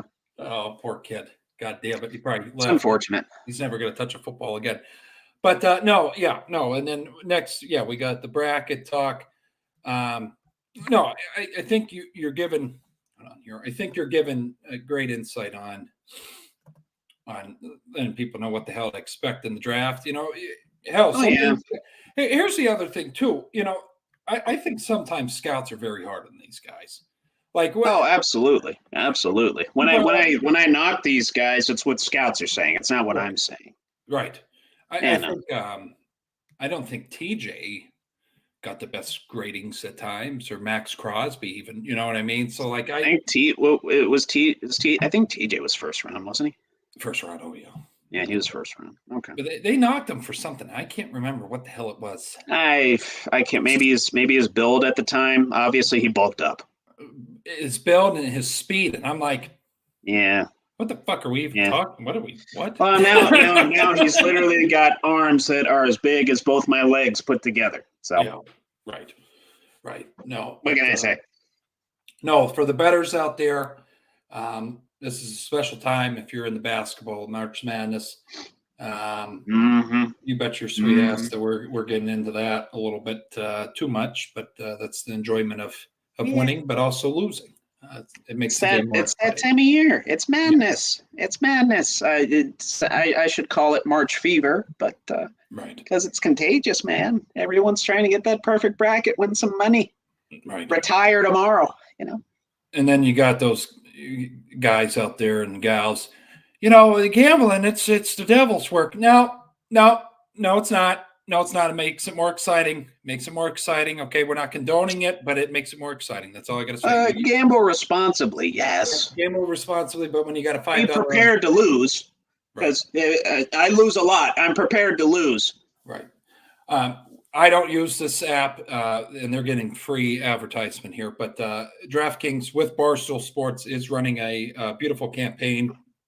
Starting Thursday, you bet $5, you get $150 right off the bat for free bets. You just got to place a $5 bet. So if you're a new customer, haven't done it yet on DraftKings, shoot on over there and you can get $150 in free bets. So I will be doing that. yeah. No, I agree. I haven't used the app, but we're gonna have a good time. We're gonna see what. Yeah. No, absolutely. Yeah. Absolutely. Pro FanDuel here, but how do you want to go about this here, Trevor? I know you just talked for.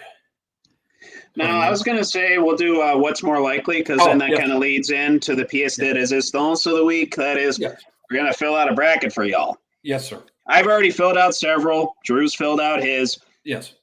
We're going to have a little. Well, not necessarily mono. We're going to try and work together to, try and come up with a consensus, fill this thing out for the Buckle Up with the Boys fandom here. Yes. And hopefully, I'm filling this out on my account to my benefit, hopefully win some money. Right. And maybe get the Warren Buffett cash prize. Yes. I could win a free car. Yes. Oh, Jesus. That'd be fantastic. That'd be fantastic. I could retire tomorrow. I could call my accounting firm and say, I just won this whole thing. So, click. Yeah. Oh boy. I don't want to do that. No, actually, the people that I work with. But anyway, right. I'm getting a little too far into it. So we'll do what's more likely, and then I'll kind of lay the ground rules out for us, which I only have a couple in us filling out this bracket. So let's just kind of rattle through these what's more likelies, and then we'll wrap it up with the tournament bracket prep. So I know you're big into cards. DB, you do a card show. Yes, you want to plug the card show real quick? Follow us on Whatnot. We got some beautiful cards. We actually got some sales to private show tomorrow for some folks that are interested. So if you're into sports cards, I'll make this a promo here. I'll just know that where to cut it, and then I'll put a promo out there. But follow us on Whatnot. Buckle Up with the Boys Sports Cards. Just take out podcasts and put cards, and you'll find us on Whatnot. But Hell yeah. Well, I'll tell you one of those cards. It's not so beautiful right now. How many Kenny Pickett cards you got? I'm going to make you feel bad right now. Oh boy. Number to 75. Nice. Number to 75. Tried to sell it. The guy said, I'll give you a piece of chewed up bubble gum and a toothpick. I go, I might as well just burn the goddamn thing at this point. I'm holding on to it. We'll see what happens. But so I got to ask you, and I don't mean to bring your card sales into this, and I hope I'm not doing a detriment to your business now. But what's more likely? You being able to sell any one of your Kenny cards for something of value, or Kenny Pickett taking another snap as a full-time NFL starter? Ooh. Oh, I'll give you a month to sell the cards, by the way. So sell the cards in the next month, or Kenny Pickett full-time starter ever again. I think you could find a Pitt fan. But just Pitt, college, University of Pittsburgh fan, I think someone will pick it up. But I don't think he takes another snap. I don't want him to take another snap. Yes, I'm in agreement. Terrible fucking image. I'm sorry. Yeah. I can't. Not good. Another red attitude. It's all right. Yeah. It burned me, Trevor, watching his press conference and just kind of unveiling. Oh yeah, who he and it was like Joker taking off the mask. Not good. It was tough, and yeah, it's what it is. He's a piece of shit. So sorry, Kenny. I mean, yeah. In fairness, I don't know if Joker ever took off a mask, but I thought he did at one point. I don't know. Yeah. Wow. Anyway, taking off the makeup, I could say that. I know he painted his face. He's a con artist. So yeah. Joaquin Phoenix was great in that movie, by the way.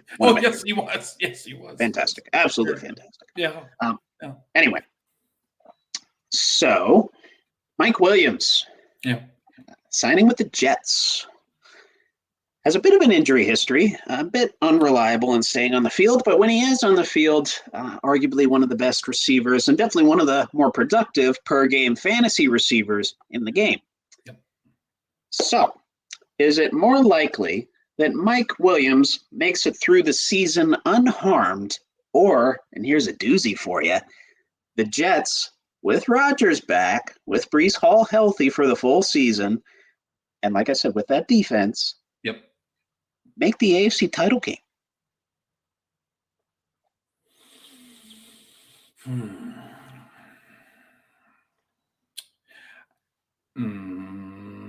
I think Mike Williams misses a game. I don't see.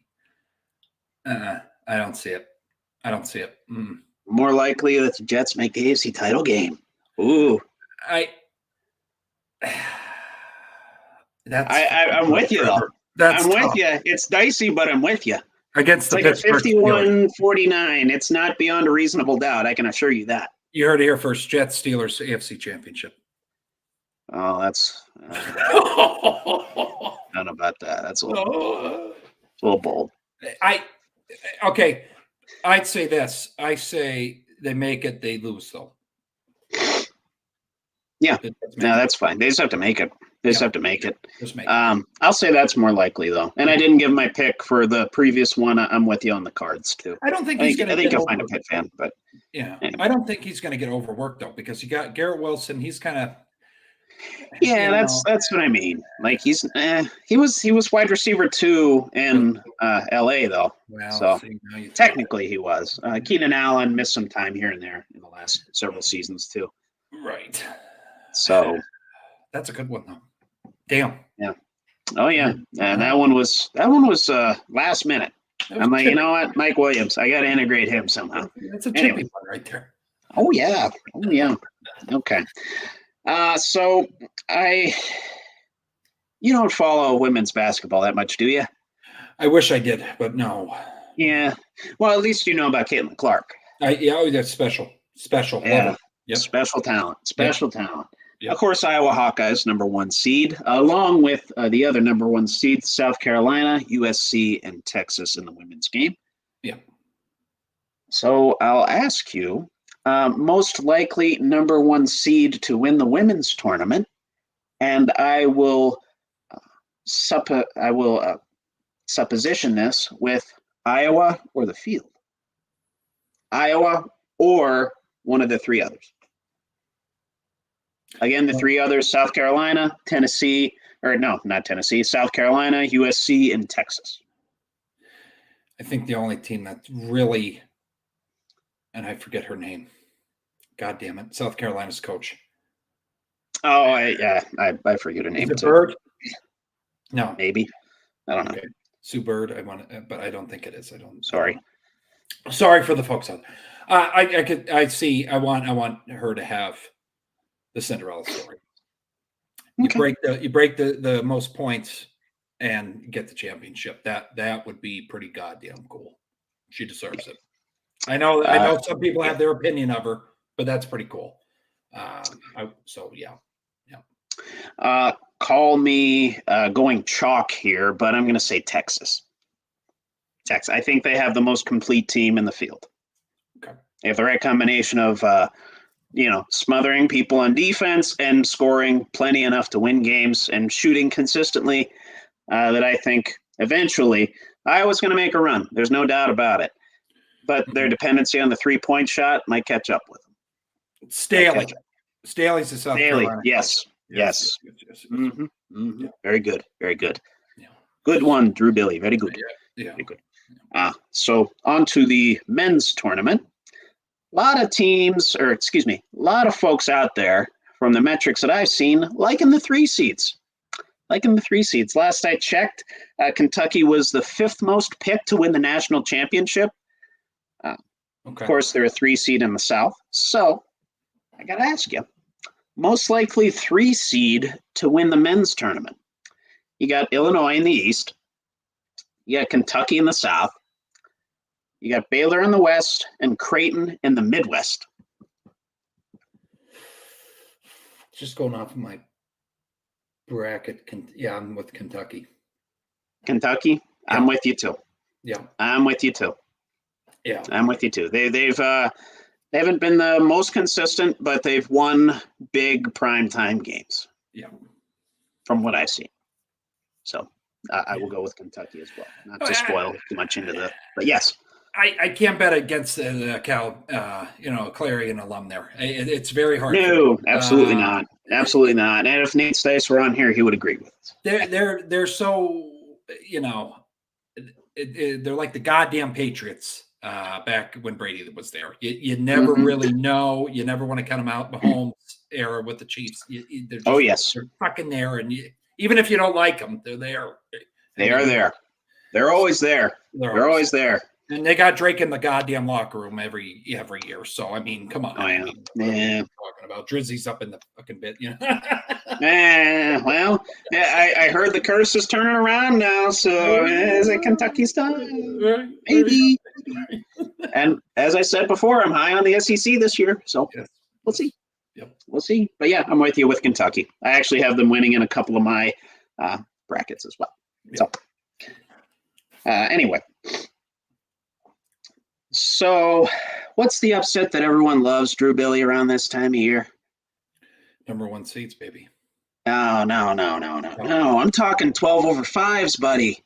Oh. Okay. Everyone's always looking for that juicy 12 over 5 upset. You know what I'm saying? Yes. You know what I'm saying? And in 32 of the last 38 tournaments, since this thing was restructured back in 1985, there's been at least one 12 over 5 upset. In the last 6 years, though, that's only happened 3 times where there's been at least one 12 over 5. Right. What's been more common recently, hang on. The last time, what's been more common recently is the 11 over the 6. Okay? Okay. Yep. Yeah. So I'll give you a nugget here. The last time every single 6 seed won in the first round, 2004, 20 years ago. Jesus. Quite a while. And since 2014, 11 seeds actually have a winning record over 6 seeds. They're 19-17 since 2014. Mm-hmm.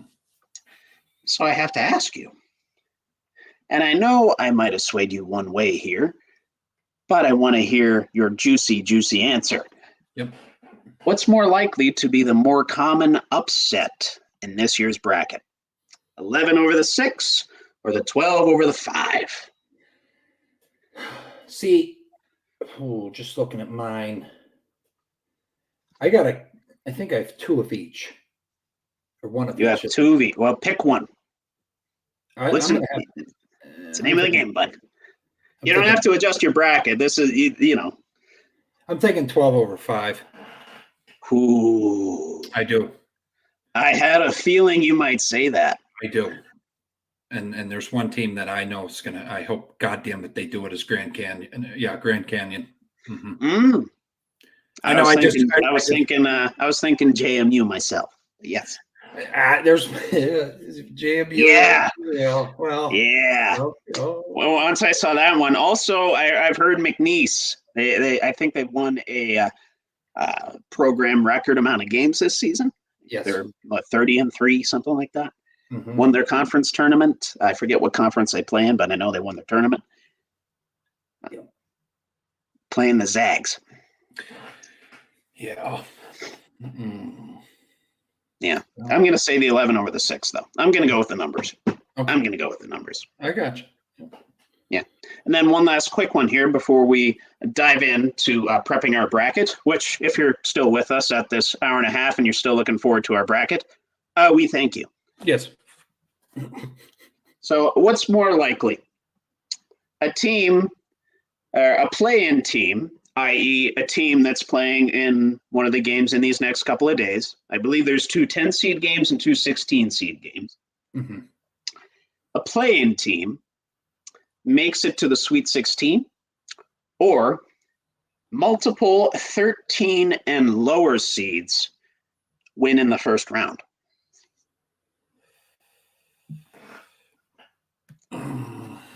Multiple, remember.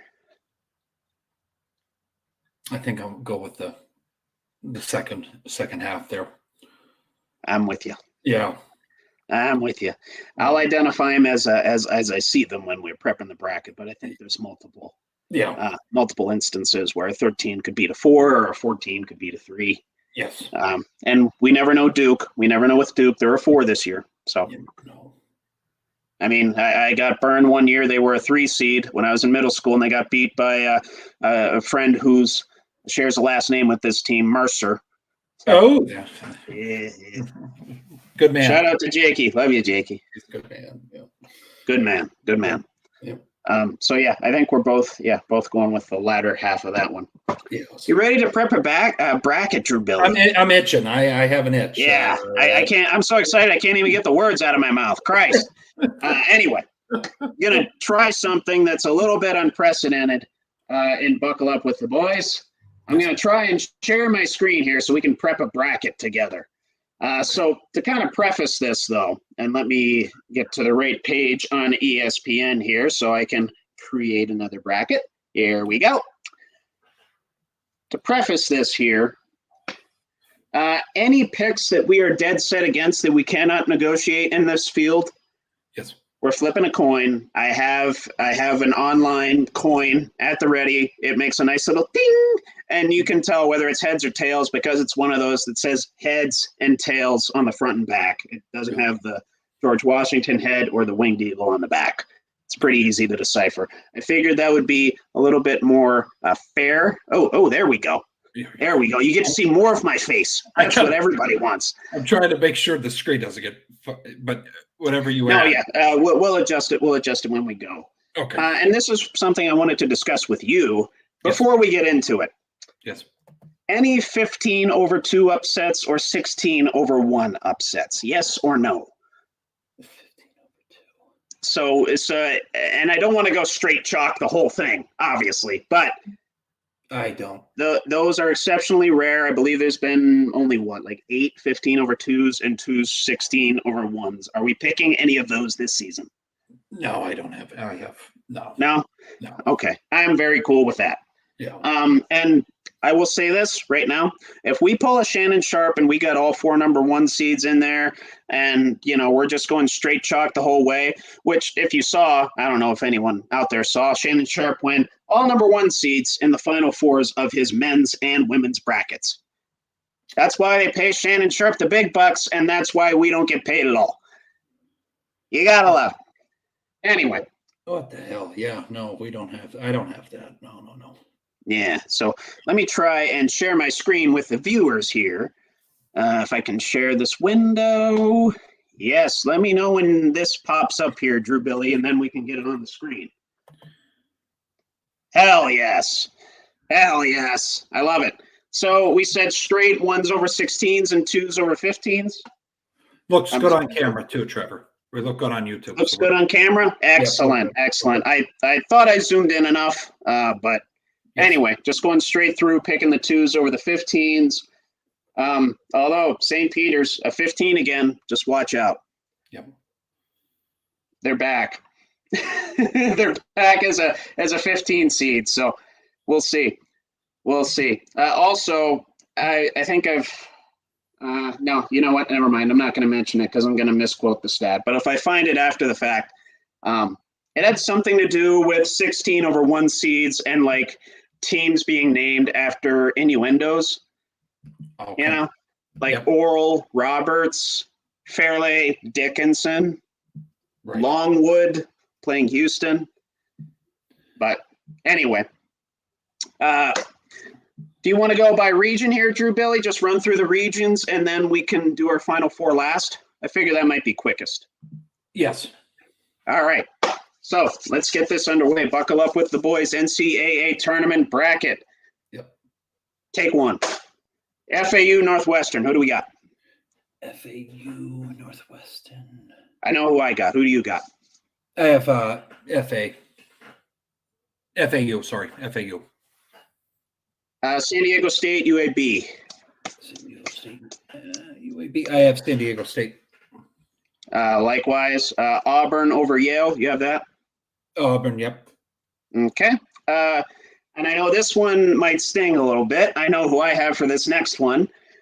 BYU and Duquesne. Never going to go with the Dukes. We're going with BYU. I apologize. I'm sorry. I'm sorry. No, it's okay. It's not one that I'm dead set against, so we're not going to go to the coin for this one. That's fine. I don't trust the Mormons. Zach Wilson kind of ruined that for me, but It is what it is. I'll pick them. I'm not dead set against that. Plus, in a lot of my brackets, I have Duquesne winning 1 game and then losing to Illinois. They have the team to do it. I will say that, though. They do. And they're going on the type of run that you would hope that a team entering March Madness for the first time in 47 years is going on. So yeah. I'll give them that as well. Let me get a swig of water real quick, then we'll move on. Okay. I'm talking too much. I need all these fluids in me. I'm going to have to take a mean old piss after this, but that's fine. Yes. Yeah. Illinois Moorhead State. Okay, we're good. What was that? There we go. Sorry. Illinois Moorhead State, the 314 right here. Illinois. Illinois? Yep. Dig it. And this one I'm a little bit torn on, so I'll just probably go with whatever you pick. This is a pretty even matchup, pretty similar play styles with Washington State and Drake. This is the one that, for whatever reason, took me like 10 minutes to process. I literally had to look up me too. stats. Me too. So I will go with, and I'm split on my brackets on this. So I'll go with whatever you got here. I'm going with the 10th seed, Drake. Going with Drake. I can live with that. Yeah. Yeah. Then sticking in the East region here, we got UConn moving on or FAU making another miracle run. UConn. UConn. Okay. Yeah. And then the 4-5, SDSU Auburn. Auburn. Okay. That's another one I'm split on. I have that matchup a lot, and I'm split on it. Yeah. I'm okay with going Auburn. Okay. Plus, Auburn got the bit of a sentimentality factor. Bruce Pearl lost his father not too long ago, so prayers up for him. Yes. BYU, Illinois. Are you going to trust the Mormons again? Illinois. Illinois? We're not doing that. No. Okay. Are we going straight 1, 2, 3, 4 here, or do we got Drake making it past Iowa State? They're not making it past Iowa. No. Okay. Cool. UConn moving on over Auburn? Question mark? Yes. Yes? Okay. Yes. Then bit of a tricky one here. I know who I'm taking, and I'm pretty dead set on it. So hopefully you're taking the same one. The 2-3 here. I'm going Illinois. Oh, Iowa State, buddy. I don't know. I watched the film on Illinois, man. They're fucking. No, I know they're good. I know, but if Iowa State's going to make a run, I think it's this year. I really think they have the team to do it. I think they have the all-around team to do it. They're pretty well balanced. But You know what we have to do now? We have to go to the coin. So how this is going to go, team on top is going to be heads, team on the bottom is going to be tails. So in this case, Illinois is heads, Iowa State, tails. Okay. Come on, tails. Click. Didn't make the noise that I like. There it went. Oh, there it Click. is. Tails. My Okay. team, Iowa State. Bang. Okay. Now who's making the Final Four? Making the Final Four. It's Coming out of the East region. Remember, we got 3 other regions here, bud. Connecticut? I'm going. Okay, Oh, good. yeah. I can't Good, stand. good. All right, I'm with that as well. Yeah. Now, hopefully a bit of a tougher region down here. It's very good. Starting with the 8-9 matchups as we go around to the West region, Mississippi State and Michigan State. Who do we got here? I know I'm pretty split on this one as well, but I'll say I'm dead set on a team. I'm really looking for the underdog here, Michigan State.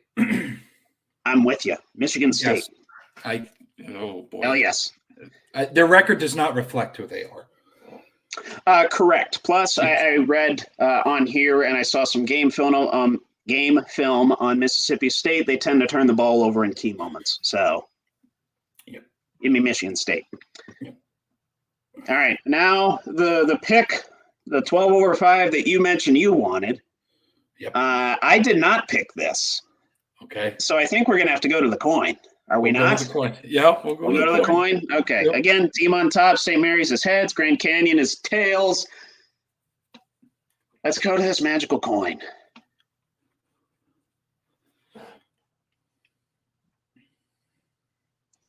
You got your Grand Canyon wish. Congratulations. Trevor, I think it's safe. I think we're going to be okay. I don't think it's safe. St. Mary's is usually a decent tournament team. I know they are. Yeah. That's fine. Bama and Charleston. I very high 4 on and 13 Alabama. here. Very high on I know. I got Bama as well. Yeah. Make that nice and clear cut. No discussion about it. Might have a discussion on this one, and I know who I have. Clemson and New Mexico. Going underdog again, New Mexico, baby. Yes, sir. Thank you. I even have them making the Sweet 16 a couple times. Yes. I'll admit that right out of the gate. Baylor and Colgate. Baylor, yeah. No. Baylor, yeah. Yeah. And this one split on as well. Odds makers are favoring the 10 seed, actually. I saw BPI gave Nevada about a 58% chance to win. But I was pretty split because Dayton can go on a run whenever they feel like it. So I'm pretty split on this one in my brackets. Hate the Flyers with all my heart. There's a reason Fair for that. But I did pick them, Dayton. Dayton? You picked Dayton? Okay. I'm pretty split on that. So, yeah, I can live with Dayton. North Carolina, Michigan State. We got the 1 seed moving on again? Yes. Yeah. Okay. Yeah.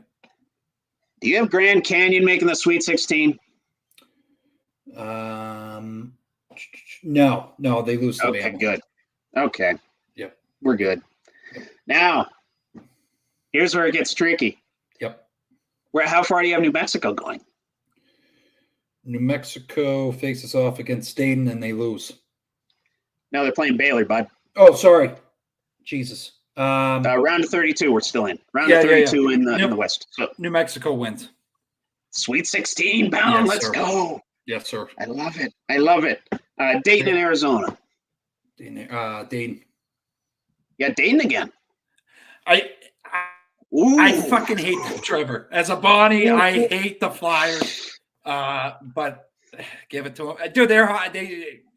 For an 8-10 team, they're very good. They're very good. We're going to the coin. Dayton heads, Arizona tails.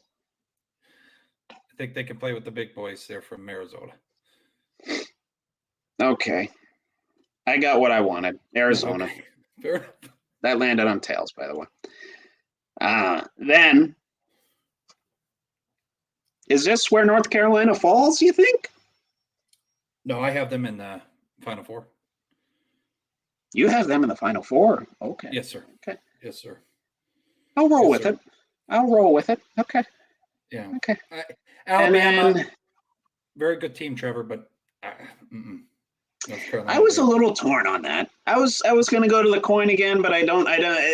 That's a well I don't want to go back to. Plus, I have North Carolina in a few of my Final Fours as well. They're so just tenacious. I can live with that. They're They are tenacious, and they have a good group of young and junior, senior class. And typically those types of teams that have a good balance of youth, speed, and experience, Yeah, they tend to do well this time of year. So yeah, they're in your I'll face. that's fine. I will take North Carolina. I'm not a huge Baycott fan, but that's fine. No. Yeah, the Lobos moving past Arizona. 11-2 here. Look at the screen. Look at the screen. No, I do not. Arizona. Yep. So we have a 1-2 again. Yep. 1 and 2. Okay. I got to turn my brightness up. I apologize. My eyes are shit. No, you were fine. Then you said you have North Carolina making the Final Four. I can live with that. I'm pretty torn on this matchup as well. So that's fine. Yeah. Okay. I'm going to scroll back on up here to I think this right side of the bracket is where shit could fall apart. That's what I'm worried about. Yes. One I'm pretty torn on. I'm kind of set on A&M, and I'll go to the coin if I have to. But what do you think for Nebraska, Texas A&M? A&M. A&M? Gotcha. Dig it. JMU, Wisconsin. I already kind of gave a spoiler for this one, but that was one of my JM. Yeah. JMU. Dig it. Duke and Vermont. What type of Duke team do we get this year? It's always a dilemma. I think they're going to be ready. I got Blue Devils. I'm with you. I am with you, good sir. Yep. Texas Tech, NC State. Texas Tech all day. Yep. Me too. We're both pretty high on Kentucky. Yeah, they're going to shit on them. Yes. And then Florida versus whoever wins the play-in between Boise and I believe it's Colorado. I know Colorado State's in this too, but I think they're in the other region, the Midwest. Right. I hope that it's Boise State, so I'm going to go Florida. You know, Florida? Yep. Okay. Yep, I'm good with that. Like I said, I'm high on the SEC this year. Picking a lot of teams have decent runs. Yep. So as we keep going down here, Houston and Texas A&M, Battle of Texas here. Battle of the great state of Texas. I'm saying Houston. Okay, cool.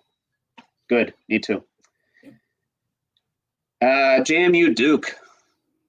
Duke all the way. Duke. Yep. I'm going to the coin. Okay. I'm going to the coin. You might get your wish, though. It's coming up tails quite a bit. Yes! JMU in the Sweet 16. Let's go. I want it. I want it so bad. I want it. I want it to happen. I love their football program. I love what that school's doing as a whole organization and within their athletic programs. Give me JMU to make a run. Yep. Kentucky, Texas Tech. I believe we're both on Kentucky. All day. Okay. Florida, Marquette here. Are we going to lean into the SEC narrative still? I'm still going. Go Florida or Marquette? Florida all day, Trevor. Florida? All right. Yep. Dig it. Then I think this is where James Madison's miracle run comes to an end. Yeah, I would agree with you. Houston? Yeah, Houston all day. And we're both following Kentucky. Yeah, by landslide. Okay. I don't know about a landslide. SEC, tends to play close basketball, but that's fine. Right. Houston and Kentucky then. Who makes it to the Final Four? Kentucky. Yes. Yeah, yes. I'm high. I think Caliber. Yeah, I think he's going to. I'm with you, bud. I'm with you. I'm liking this Final Four so far. This looks pretty similar to one of my early brackets. And with me, my early brackets tend to do well, but I'll fill out a bunch of other ones anyway, thinking, this might happen, this might happen, this might fall apart, this might fall apart, this might fall apart. But then my first bracket usually does best.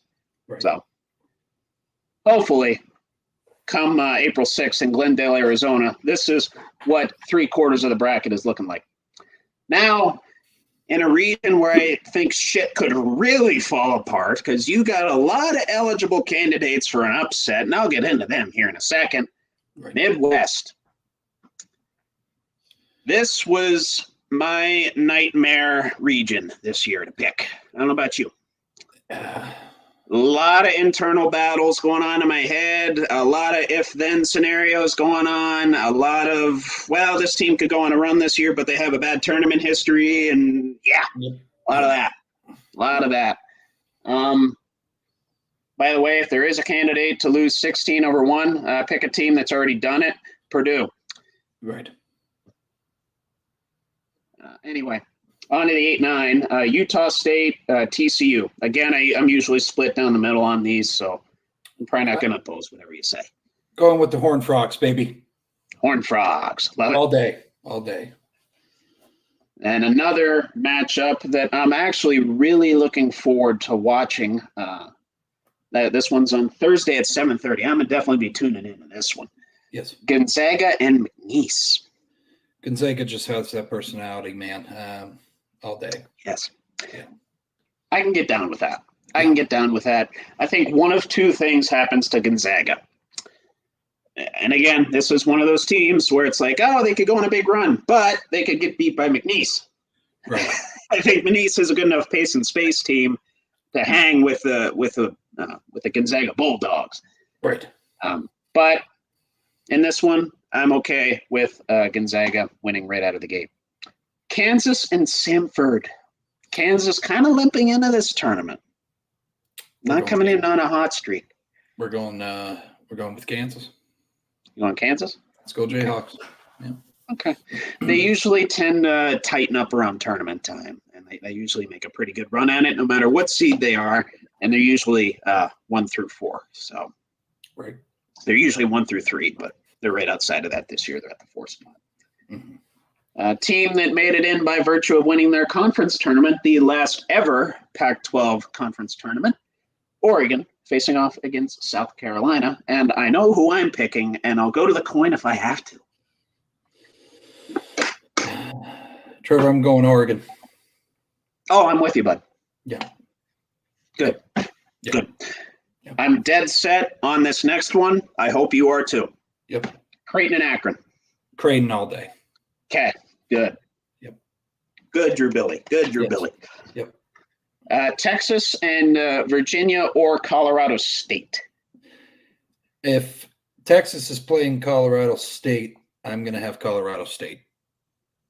Which I do want to see this as well. There's a couple of these games going on right now. Yes. Yes. So I'm going to look at the scores right here.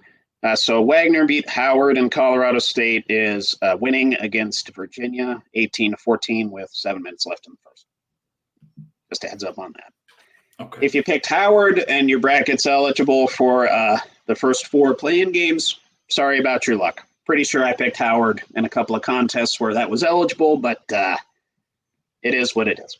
Right. Anyway, who'd you say for this one? I believe Texas. No, if Colorado State wins that game, I see them being Texas. Oh, no, buddy. Oh, I do. I really do. 10 seed over the 7. No, yep. Texas. They're coming in on a hot streak. They got a good all-around team. They got some quality wins, man. They're tired. Tired. They're tired. My ass, they're tired. I'm going Colorado. Coin. Right.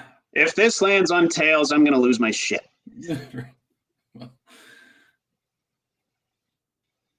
Fuck you. Oh, that's wonderful. That's Damn wonderful. It. I don't normally drop an F-bomb. That's all right. But Colorado there it was. State, though. Colorado, come on, baby. Damn it. Now that changes my round of 32 pick for that one. Anyway. All right. Purdue, TCU. That ruined my mood. I'm sorry. I'm going to be a sniveling little bitch to the rest of this. Purdue. Purdue? Yeah. Yeah. Okay. Zags and Kansas. Kansas moves on. No, Zags do. Coin. Oh, boy. Yeah. Heads. Damn it. Yay. Okay. See, it's pretty even split, heads and tails. It's good. And no, I don't know how to rig an online coin. No, you're good. I don't know how to rig a regular coin, so it's not rigged. Oregon, Creighton. I know who I'm dead set on. I'm going with Creighton.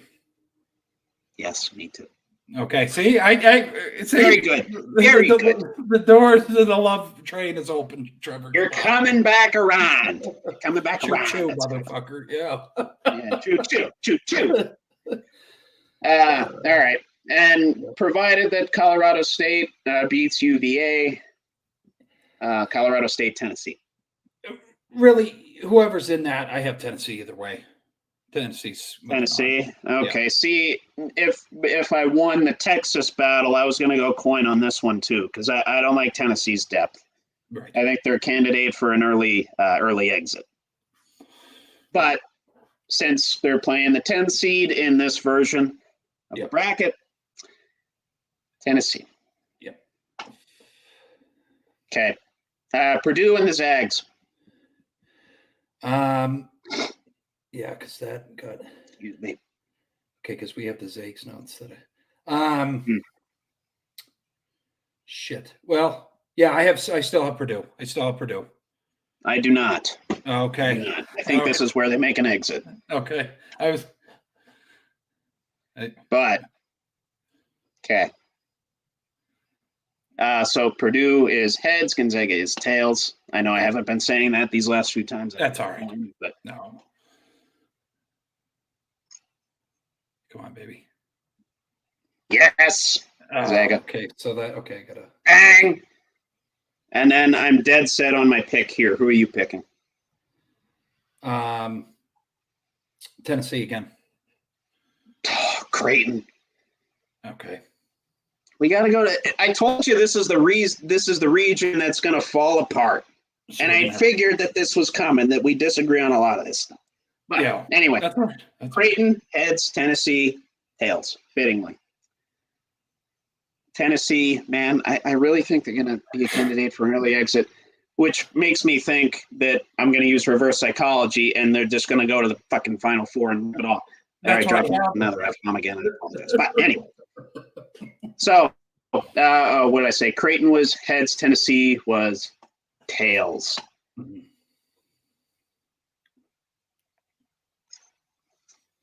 Okay, you get that one.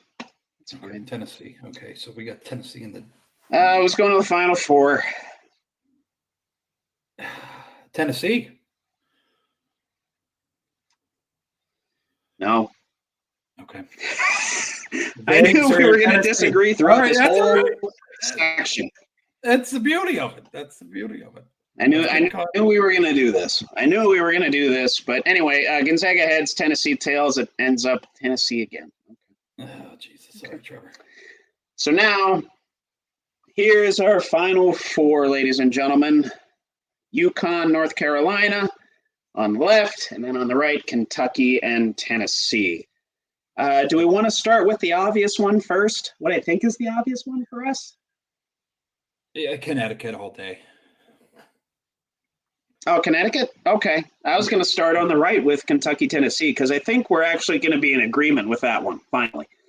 But UConn on the left, I'm good with that. Okay. I'm good with that. I think we're going to. A lot of Final Four. Well, I don't know if I have North Carolina making a whole lot of final games. But,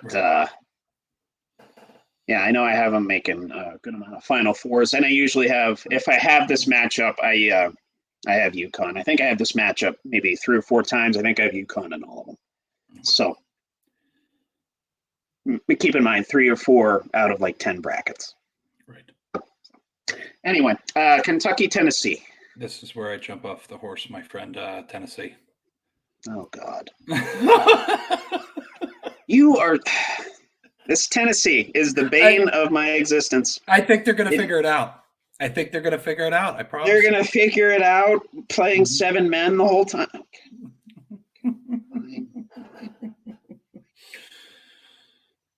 We can switch over to over here. It's getting on my nerves, and you're feeding into it. You know how to do that. I could switch over to Kentucky if you want me. No, you don't have to. We're going to the coin. Okay, go on the coin. Kentucky is heads. Tennessee, tails. Tennessee's been riding tails for these last couple rounds, so see how this goes. Finally. Okay. I'm comfortable with that. I'm fine with that. Okay. Yeah. You seemed more flexible than dead set. I probably did not have to go to the coin there. I was a bit preemptive. I apologize. I'm just That's a little agitated with how far you have Tennessee going. I Right. don't see it. I don't see it. It's This is clouding where- my judgment, and I apologize. This is where Kentucky, though, it's going to get interesting, Trevor, because I had UConn against Tennessee, so now this kind of changes. Did you have Tennessee winning? No, I had UConn. Okay. But now now- I kind of picked this. We've ended on a sentimental opponent for UConn Yeah. and a team that could legitimately make a run as a 3 seed. And I really don't want to see her the fucking win a national title. Yeah. I think we need to go. I think Kentucky here. Now that Kentucky. I think this is a different animal now that Tennessee's not in there against UConn. I just That's actually a really solid point. And we got experience with Calipari. He knows how to calm those boys down. Hurley's never been on this stage, so I think experience overweighs here. But we could go. No, I'm with you on Kentucky. I'm with you on Kentucky. Yeah. I'm comfortable with that.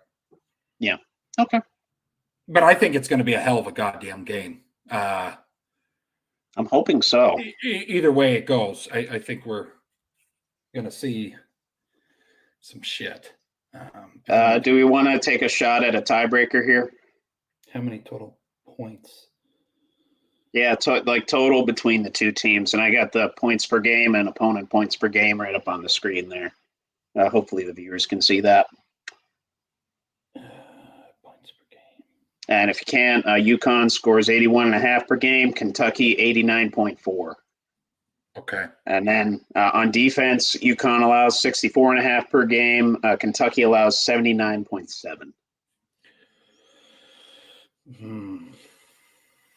Granted, it wasn't a very packed SEC. No. Oh, fuck. I don't know, Trevor. What do you think? I usually go around like the 150 mark, somewhere in that neighborhood. 140 was popping in, but 150. I'm okay. I'm comfortable with 150 on that. We'll meet in the middle. 145. 145? I think that's good. For shits and giggles. Yeah. So we got Kentucky cutting down the nets in the midst of a Tennessee, Kentucky, UConn, and North Carolina Final Four. Are we comfortable with that, Drew Billy? I'm good with it. Okay.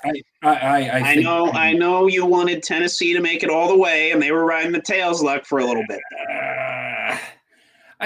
I know. It matters it really does matter the pace of the game with Tennessee.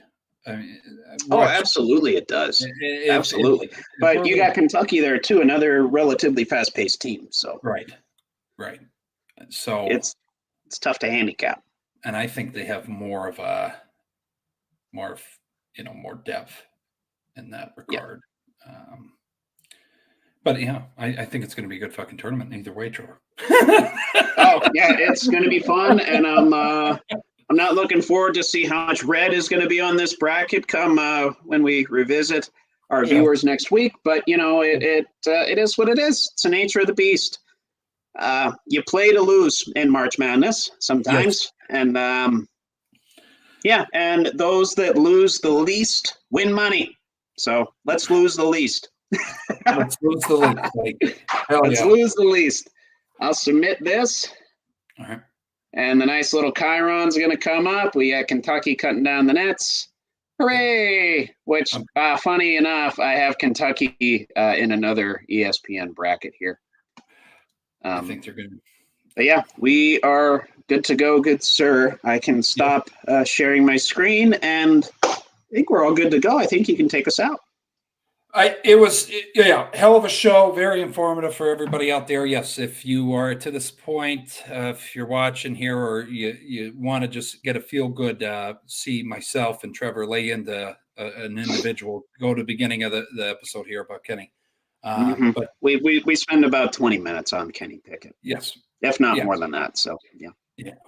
But and the It's other good time. thing here too, but yeah, I cannot stress it enough. We will be putting out posts in the near couple weeks here for Draft Night Shindig. Definitely join that second annual. A lot of good donors, a lot of good people, a lot of hardworking people from the Out County area wanting to be a part of what we got going on here, and we can't thank them enough. And just it's good to see. It's good to see some support, and also support them because they're delicious. Drew Billy, do you by chance have? Well, actually, let's not spoil it. Let's not spoil it. I'm having second thoughts. I was going to say, who do we have on tap? But we can save that for later, closer to the draft, when we finalize everything. Oh yes. I mean, but no. A lot of there's going to be more. I think interested. We're at 6 now. We'd like to get to 15 if we can. If we can get to 15, that would be cool. That'd be phenomenal. But we got to see. I'm just excited. I'm very excited. Likewise. And I think a lot of people are going to be coming out of the woodworks to watch us, and we welcome new viewers at any time. So dressing up in suits again. Also, multiple guests coming on here, and you know what? Fucking excellent. So they have to put it on their schedule. We're going to have Feet Down there in Detroit. We're going to have that as a surprise for the viewers, who that person is that's going to be Feet Down in Detroit at the draft for the first pick. He'll have us on there, and then we'll close him out. And then when the Steelers draft, he'll give us that shot. So that'll be nice. So he can enjoy it. I don't want to film the whole time, and then we get hit with some shit. So yeah. Also, absolutely. I want to make it clear to everybody. Last year there was watch parties, and the biggest complaint was, I know I'm long-winded here, Trevor. I apologize, but I got to go. No worries. You're good. I know the biggest complaint was you love seeing our handsome faces on here, but you wanted to be able to interact with the actual draft board. Where you saw here first, Trevor was able to figure out the share screen on here, so we will have in live time who got picked, and we'll be able to dissect that individual down to a fucking T, and you can see his beautiful face. No, it's going to be exciting. And so gather up your watch parties, get a hold of your ladies and boyfriends or whatever the hell you got going on out there. And make sure to get Dino's wings or get a pizza from Doughboys or whatever the hell it is. And a nice 6-pack from Sheets, whatever the hell you got going on. Maybe make it tequila sunrise. Let's get a little weird. It's a Thursday night. Yeah, why not? Take off Friday. Work can wait till Monday. Okay. But we appreciate everybody as always. Have a good night. Have a good day. Stay safe out there. God bless. This is another episode of Buckle Up with the Boys. All gas, no breaks. We'll see you guys next week. We appreciate everybody. Trevor, anything for the folks? Oh, hell yeah. One last